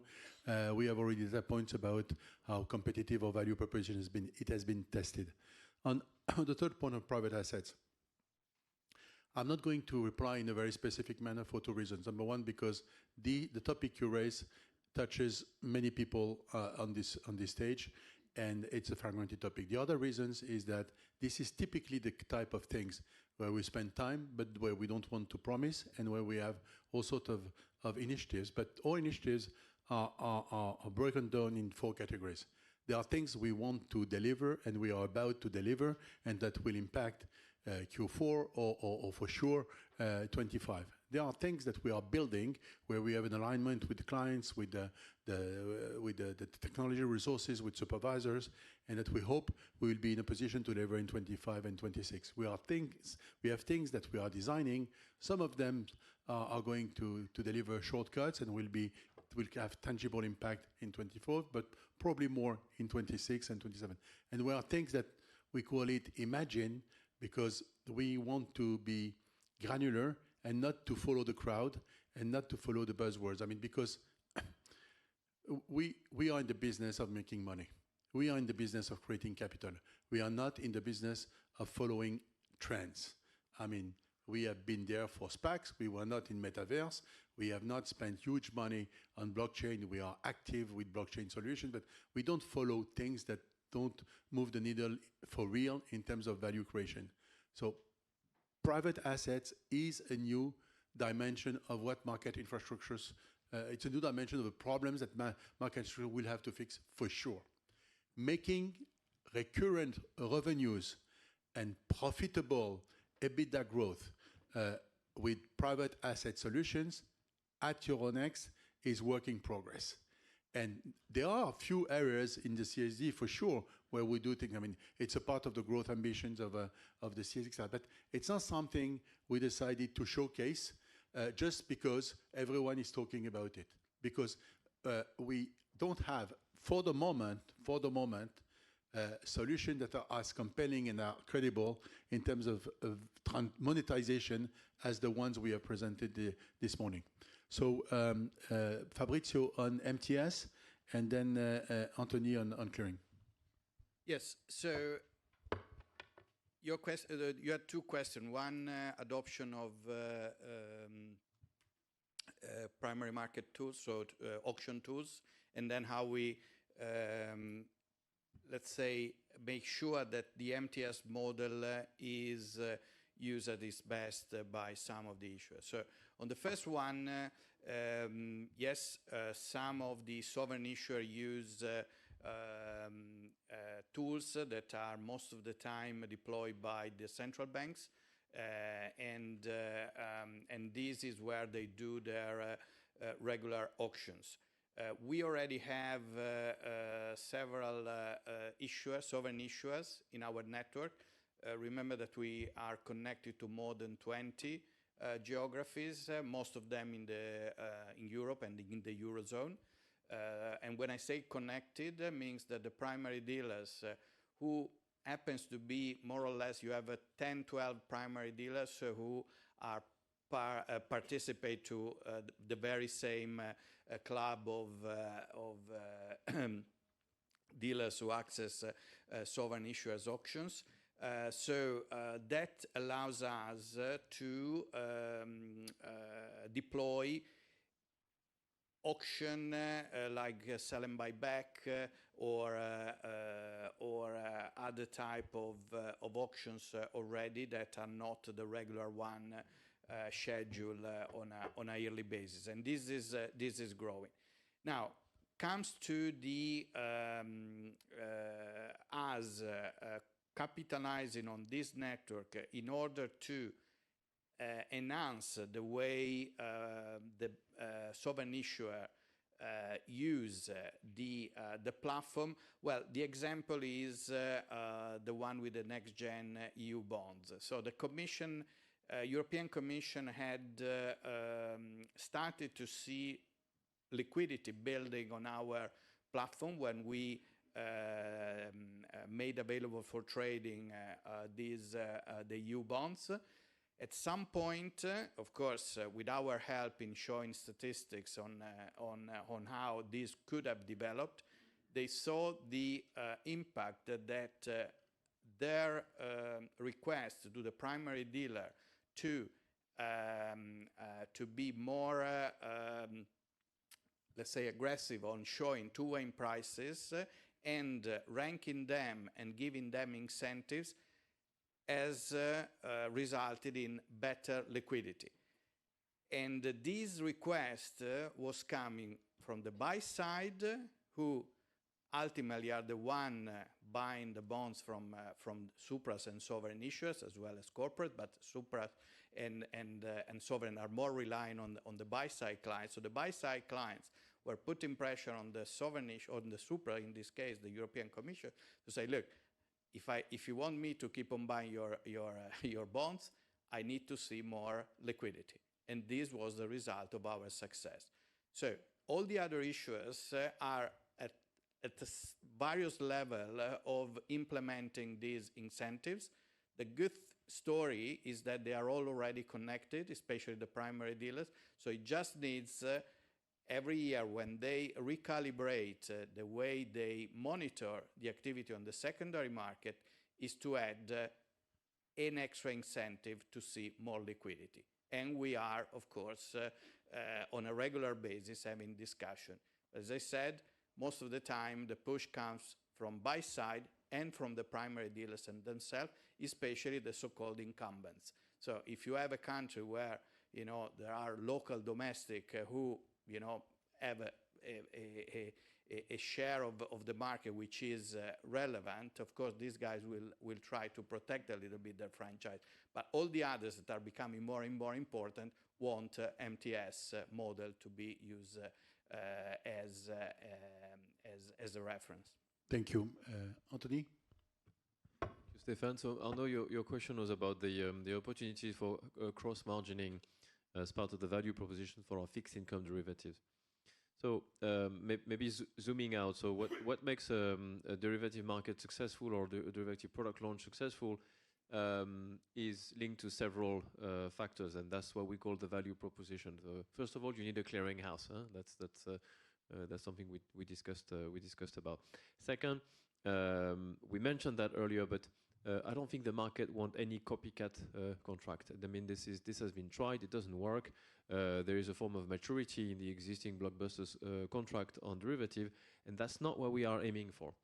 And so, as part of the value proposition, you need to resolve an issue where the market expects a transfer of a risk that is on a specific asset, specific type of clients to a derivative contract. And our job is to propose a contract specification, a trading platform, market making liquidity that makes it attractive to trade on an order book. On the clearing side, the value proposition is composed of several things. Obviously, we have the fees, but we also have the risk model and the margin model. The efficiency of the margin model doesn't depend on cross-margining, or doesn't only depend on cross-margining. You have the efficiency of the risk model in itself, and the risk model that we have built based on value at risk, and that we are tuning together with our client is extremely efficient intrinsically. So it's bringing efficiency compared to others by itself. The choices that we are making also in the way we manage default funds, and today we have 2 default funds in our clearinghouse, one for cash equity and all derivative products, including commodities, and the second one for repo and fixed income, and there will be a third one on power derivative. But the large default fund where we have cash equity and derivative allows for significant cross-margining opportunities. So sorry for this long answer to your question, but yes, we believe we have a competitive edge with the existing critical mass of our clearinghouse, and that's one of the benefits of this migration that we have completed early September. So there was a question here with a gentleman with the nice tie. Thank you, Stefan. It's Mike Werner from UBS. Two questions, please. We've heard a lot about, on the CSD side, about the opportunity to benefit from the current fragmentation in the market. I see, kind of the migration from T+2 to T+1 as something that's being really discussed now quite heavily amongst regulators. In that environment, is that an opportunity for Euronext? Is that a challenge for Euronext? And how do you plan to take advantage of that? That's number one. And then number two, I heard quite a lot about, in different markets, say in different asset classes, the ramp up in algo trading or automatic trading. I was just wondering if you could give maybe some stats where we are in terms of adoption across different markets, where it currently is in some of the mature markets, like cash equities, for example. Thank you. And also, sorry, what's Euronext doing to encourage that type of activity? Thanks. So I suggest that Pierre Davout takes the first questions on T+2, T+1, and then maybe on the push on algo. Two of us could answer those questions in different asset classes. First, Nicolas Rivard. I don't know whether precise stats are available, but you can illustrate the point. And Camille, if you can help us understanding the new dynamic on power and on forex. So on the T+2, T+1 question, so today, what happens in Europe is you trade on Monday, you settle on Wednesday, right? And it was the case in the US as well. But in the US, since May, you trade on Monday, you settle on Tuesday. And that will happen in Europe as well. And that's actually a catalyst for our project. And I will tell you why. With this reduction of the time between trade and settlement, the whole financial system will be under more pressure. So banks, market makers, market participants, custodians, etc., will have far less time to manage all the processes that need to happen between a trade and a settlement, which includes FX, securities lending, and so on and so forth. So there will be big pressure to improve the efficiency of the front-to-back chain. Europe is known as a place where it's fragmented and complicated. So banks have to manage multiple connections to multiple CSDs. And that pressure that already exists will intensify a lot with the shortening of the time to do all the processes. So what our clients are telling us is, please do that before T+1 comes in, because then as a client, we can enjoy the benefits of consolidation before it's too late. So I see that very much as a catalyst for our project. The good news is, timing-wise, there has been no decision made yet on T+1 in Europe, but the general expectation is that this new regime will enter into force somewhere between 2027, 2028. So we are right on the good window of timing to roll out our project to consolidate, simplify ahead of the T+1 implementation. So maybe on your question on algo trading and maybe more as an example on how it worked on the cash equity world before handing over to Camille. So clearly algo, I mean, as you said, on the cash equity market, algo trading is fairly mature. However, we see a number of entrants and shift in power in algo trading. The way it has worked over the last 10 to 15 years is algo traders initially were behind large brokers. You name them, you know them. They were then more and more active in the market. And that's why also we launched the program which we call Omega, which allow algo traders to, without being member of Euronext, to benefit from a number of fee incentives. And then they became direct member of the market once they were comfortable with the market, and so on and so forth. So this is clearly a trend we have seen over the last 10 years. We have most of the large quant fund and algo traders obviously connected on Euronext. Some of them are part of our flagship liquidity program, so they are bringing liquidity of the market, and that's also what we have developed and deploy on Borsa Italiana when we acquire Borsa Italiana. That's what also we will show you this afternoon in the workshop, how we have improved the liquidity, the quality of the market, and at the end, the volume on the market. So the last point I want to mention is that, yes, it's important, but I insisted on it this morning, the diversity of flow on the market is fundamental. So we are not looking to a market which is 100% algo trading. It doesn't interest us. What interests us is the diversity, is the different type of flow of investment, of strategies that we have the market which creates the best quality for our clients. Thank you, Mike, for the question. So on FX, it's the same as for equities, so I will not elaborate. This is not a new trend. What is a new trend that we are witnessing over the last couple of years, I think, is for commodities and for electricity trading. So on commodities, if you take the volumes we have this year, they are increasing roughly 30% versus last year. I would say that a significant portion of that is related to the growth of algorithmic trading. This is actually additive to the order book because this is bringing more liquidity, reducing spreads on our products. When it comes to power trading, this is also quite a recent trend. And this has come up with the rise of our continuous trading business that I was elaborating on during my presentation earlier today, which is about the continuous market by opposition to the auction market. The continuous market being a new way to trade electricity shorter to the delivery of the physical electricity. And this has been a trend that we have seen increasing with the rise of renewables coming to the grid, bringing more intermittent energy, delivering more volatility into prices, and therefore this market, by becoming liquid, is attracting more and more algo traders that are also, doing some models around the weather forecasting using big data, etc. This trend is significant, easier to last. If you take the volume growth that we are having this year in power trading, the intraday growth is around 100%. I would rather say that probably half of that is related to algorithmic traders. So yes, we are defining incentives. We are working with them because they are bringing value to our order books, both for energy and also for commodities. So we have two questions here. Thanks. It's Hubert Lam from Bank of America. I've got three questions. Firstly, sorry to go back to that 5% plus revenue target or guidance. For the 5%, what assumptions are you making there around volume-related businesses in terms of revenues or volumes?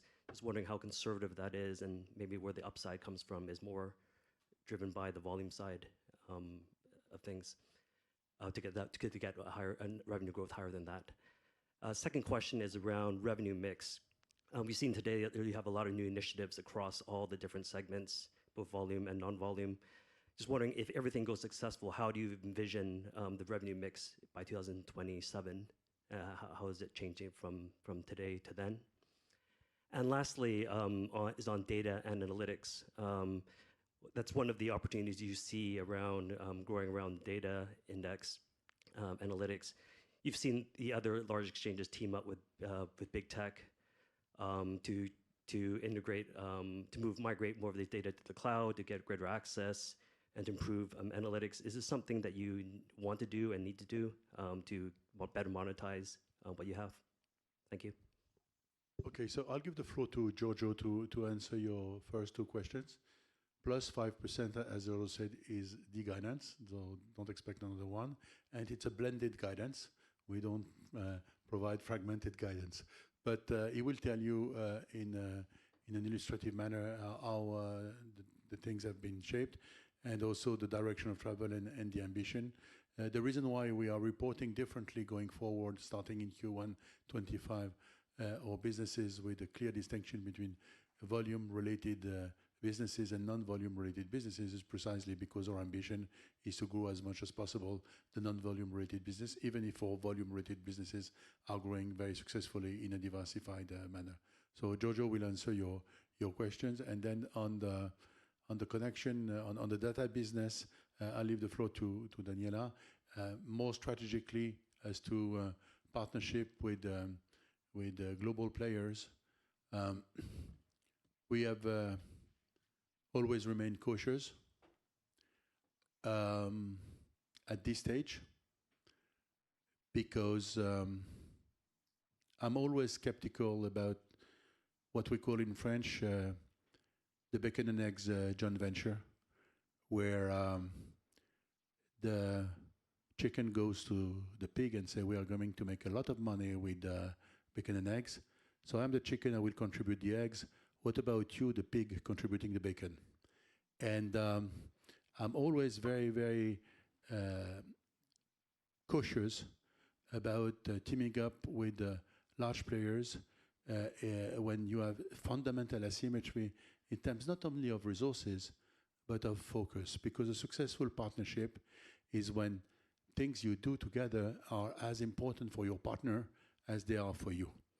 And anything those guys will do with Euronext will likely to be a periphery project. And we don't want to have a significant part of a future in the hands of people who are stronger and who consider that what we do together is a periphery project. So that's the starting point. Now, you may call it cautious, you may call it that we give up dream, but just like whether the guidance is shy or not, we are not in the business of making you dream, we are in the business of making you rich. So if you want to dream, there are plenty of opportunities to do it. If you want to get rich, you're in the right place. On that note, I give the floor to Giorgio. So, thank you very much. Let me try to answer your question. So first, we have 4 new segments, and each of those 4 segments is able to meet our target in terms of growth. So this is step 1. Step 2, if you look, a lot of the initiatives that were presented are within some of those pillars. So there are certain pillars that will grow more than others, and if you look at the FIC, it includes a lot of the initiatives that we have discussed. There is, for example, there is MTS and others. So what I'm trying to say is that some of our greatest goals are excellent opportunities, but are on the more volume-related side of things, even though within markets that have experienced and are supposed to experience or are anticipated to experience high long-term growth, like fixed income. Finally, volumes. So we are not very good. Our crystal ball is not that much better than the one you have. And we focus on the things we can manage, which is revenue capture and market share. So when it comes to making plans, we use consensus, a bit revised, but still consensus. And this is the same thing we have done this plan and the previous one. So you should not anticipate any specific deviation in our assumption with respect to whatever type of market consensus on evolution of volumes. Daniela, on data.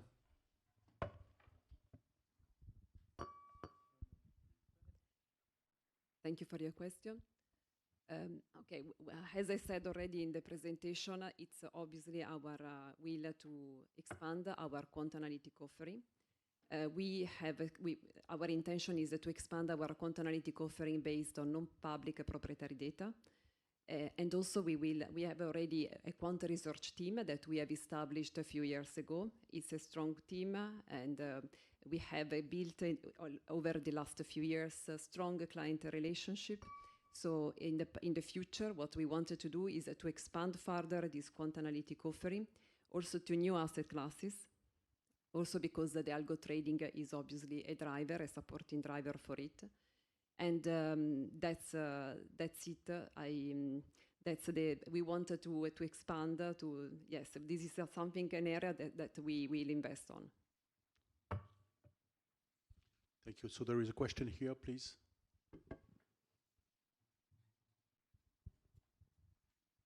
Morning, it's Andrew Coombs from Citi. 3 as well, please. 1 follow-up and 2 new. Sorry to labour the point on this one, but on the financial targets, by using the greater than for both the revenues and EBITDA, you've left it open to interpretation. So just to be precise, are you expecting EBITDA to grow in line with revenues, or do you see EBITDA growing faster than revenues? That's the first and simple question. The two more detailed ones. On CSD, you talked about a 73% market share T2S across CSD volumes. Can you give us an idea for what that contributes as a percentage of your overall volumes within CSD today, just so we can try and size up the opportunity? And then on the clearing repo opportunity, if I take the 27 trillion notional cleared, I think you're just shy of a tenth of what repo clear does. We can see what repo clear revenues are. Is therefore should we be thinking it in that context? Is it a single digit, a low single digit million revenue opportunity, or do you see it as bigger than that? Thank you. Okay, so general comments, and then I'll give the floor to Giorgio on the guidance, and then the floor to Pierre on your question about CSDs, and to Anthony and Fabrizio on the repo business. The guidance is what the guidance is. When we say above, we mean exactly what I said in a non-capital markets day language, which is that we promise above 5%. We are going to try more than 5%, hence above. And clearly the intention is definitely, and the ambition and the way the company is organized, is to deliver an EBITDA growth above the growth of the top line. That's what we have done in the past, and that's what we are intending to do. But again, there is a difference between what we promise and what we try. And it's clear for us that the ambition of value creation is all about making the company scalable, i.e. generating, as we have done in the past, higher EBITDA than growth, than top line growth. But I'll give the floor to Giorgio to comment in a maybe more specific manner, but that's the general ambition you should be totally aware of when you think about what's the mindset of the management team. And then Pierre, and then Anthony and Fabrizio. So briefly on that one, if there was a trade-off in between short-term margin expansion and long-term EBITDA absolute growth, we would be on the second one. The second element is that if you are afraid that we have lost operational leverage, that is not the case. We are building a larger platform to exploit operational leverage.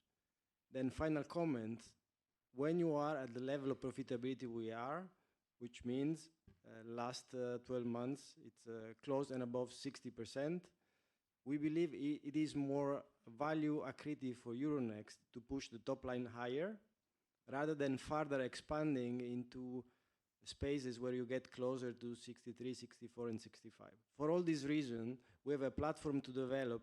We would create more value with top line growth, and the fact that we want to maximize exit EBITDA, then this is the objective. And again, that doesn't mean that we have given up on operational leverage, quite the contrary.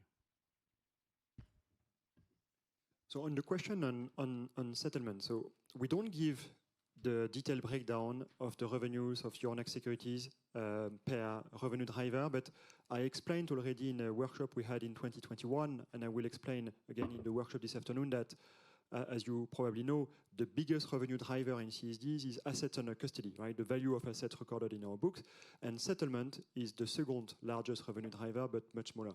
And actually, the way we look at settlement, it's an enabler or trigger for custody, because what happens is market participants, they keep their assets where they need them, and they need assets where they buy or sell, so where they settle.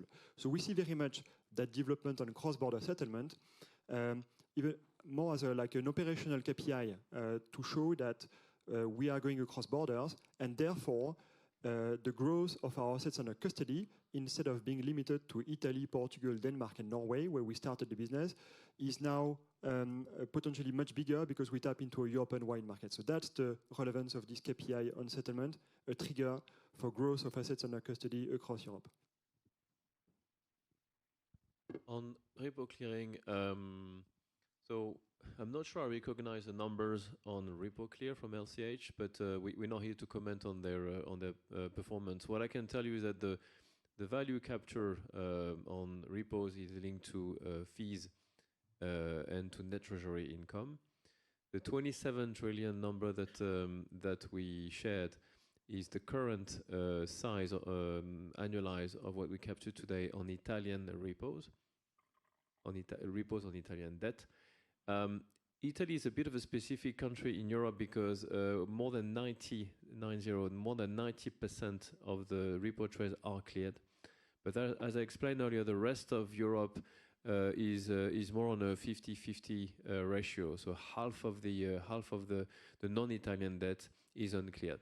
And so our opportunity is to expand on the unclear space, and of course is to expand outside Italy. Now we need to build an attractive value proposition. Arnaud's question earlier about margining on fixed income derivative applies here as well. We need to be attractive. So we need to have an efficient risk margining model. We need to be very competitive on fees, on haircuts, etc. And so it's you know, as Giorgio explained earlier, it's a journey that we embark. We're going to have to invest and to build. And so it's difficult for me today to qualify the size of the opportunities from a revenue standpoint, but it's a significant project for Euronext. Not much to add beyond, in addition to what Anthony said. In the OTC space, let's not forget also private placement that some of the sovereign issuers and supras do, which are currently not clear. So these are the untapped one that we could attract, and most of the time involve a buy side. So the buy side is one of the parties that we are targeting for this business as well. Thank you. Maybe we can take one last question if there is any. And then we will proceed for something which is very important in Paris, which is lunch break. And we don't take that with any sense of humor. Thanks. It's Bruce Hamilton, Morgan Stanley. I'll keep it quick. No questions on leverage or revenue growth. On the MTS, on the fixed income opportunity, obviously there's a bunch of ways you can win. So you mentioned the net issuance. It sounds like in terms of sequencing, you've got EU sovereign debt, France next, where thereafter geographically, and also what about corporate debt? On electronification, where are we now? Because obviously that's a sort of pretty critical theme if we think sort of fixed income trading globally. And then in terms of sort of trading protocols, obviously TradeWeb's been pretty successful by being innovative around trading protocols. How do you think about that? How does that feed into your planning as you look forward? Thanks. Yeah, thank you. Yes, the sequencing, of course, we have Italians that are performing well. I didn't mention, but the Spanish are performing well, and now the EU bonds are performing well. And relatively speaking, you have also the Portuguese performing well, and we have other 12 connected debt markets that, as I mentioned before, are on the brink of moving from an average of, let's say, between $500 million to $1 billion a day to multiples of that. And what triggers it, as I mentioned, is just additional light incentives that trigger more activity for the primary dealers. Connected to this, and I refrain from jumping in from the conversation on the algo, but now I have the opportunity. What we have, because this is linked also to the let's say electronification or the connectivity. So what we have noticed with the algo and MiFID II has triggered, the request for the platform to certify algo, or at least to provide participant market makers to certify their algos. We have seen that more and more bond trading, European government bonds trading desk, who used to be very much driven by risk takers, there still are, but they now start to bring in the traders from the algo desk, especially to fulfill those market-making commitments that they have with the sovereign issuers, which is part of the virtuous circle of incentives if you rank high in not only the primary markets, but also in the secondary markets. And similarly to what Camille was saying, that the jump of the recent years and months, we link it to additional activity coming from these algo. So they are not new players, are existing players that are actually starting using more sophisticated tools. Adding to that, what we have seen, and this is the big difference between Europe and the US, while German is only future-driven, the other countries are cash-driven.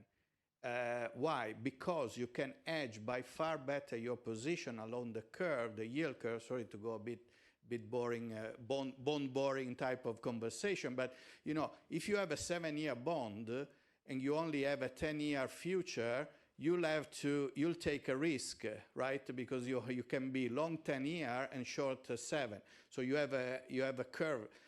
Whereas with additional liquidity on the order book, you can choose a 7-year bond because there are several in that area, and so you hedge perfectly your position. And this is what we are seeing happening more and more, again, driven by the algo. Thank you. Thank you very much. What I suggest at this point is to conclude, because we have 8 questions from the webcast, but we will answer them in a detailed manner through calls or through emails, because otherwise we are going to get late, and we want to start the 4 granular workshops at 1:30 in 2 sets of workshops. So before moving to the lunch break for the next 45 minutes or so, I really want to thank every one of you who made the effort to be with us today. I want to thank all the management teams of Euronext that made this moment of explanation, sharing feasible, because it's a lot of work. As we say in French, it's like many things that work, 10% of inspiration and 90% of transpiration. But beyond that, I also want to thank the governance of Euronext, or chairman or vice chairman. 50% of the members of our supervisory board are in the room, and the program, the plan you have seen today has been heavily discussed in a repeated manner with our governance, with them representing you among other stakeholders, and debating the right level of risk appetite we should take for this new ambition. And I want to thank also our supervisors or reference shareholders who are also in the room, in particular CDC, GDP, SFPI, Intesa, because they are rock solid partners in every ambitious project we may have. We have tested that in the past on many occasions. They are committed partners, and they are enablers, and they are facilitators of the growth ambitions of Euronext. And obviously, I'd love to thank all of you, but above all the working teams of Euronext, because Euronext is a community of supervisors, of shareholders, reference shareholders, management, and nothing we have done so far would have been possible without your contribution and your commitment and your interest to what we are trying to achieve. And nothing we will do in the next 4 years will be possible without the contribution of all of you. The difference between all of you and us is that we do one single thing in our working day, and even in our non-working days, which is to think and work for the Euronext growth. You do various other things in your life, but a significant part, some part of your brains is about the success of this project. So I want to thank you for your interest. And if we stay aligned, we can, from this point of view, be more relevant to more people, and from the point of view of some of you in the room, we can make you rich. Enjoy the lunch.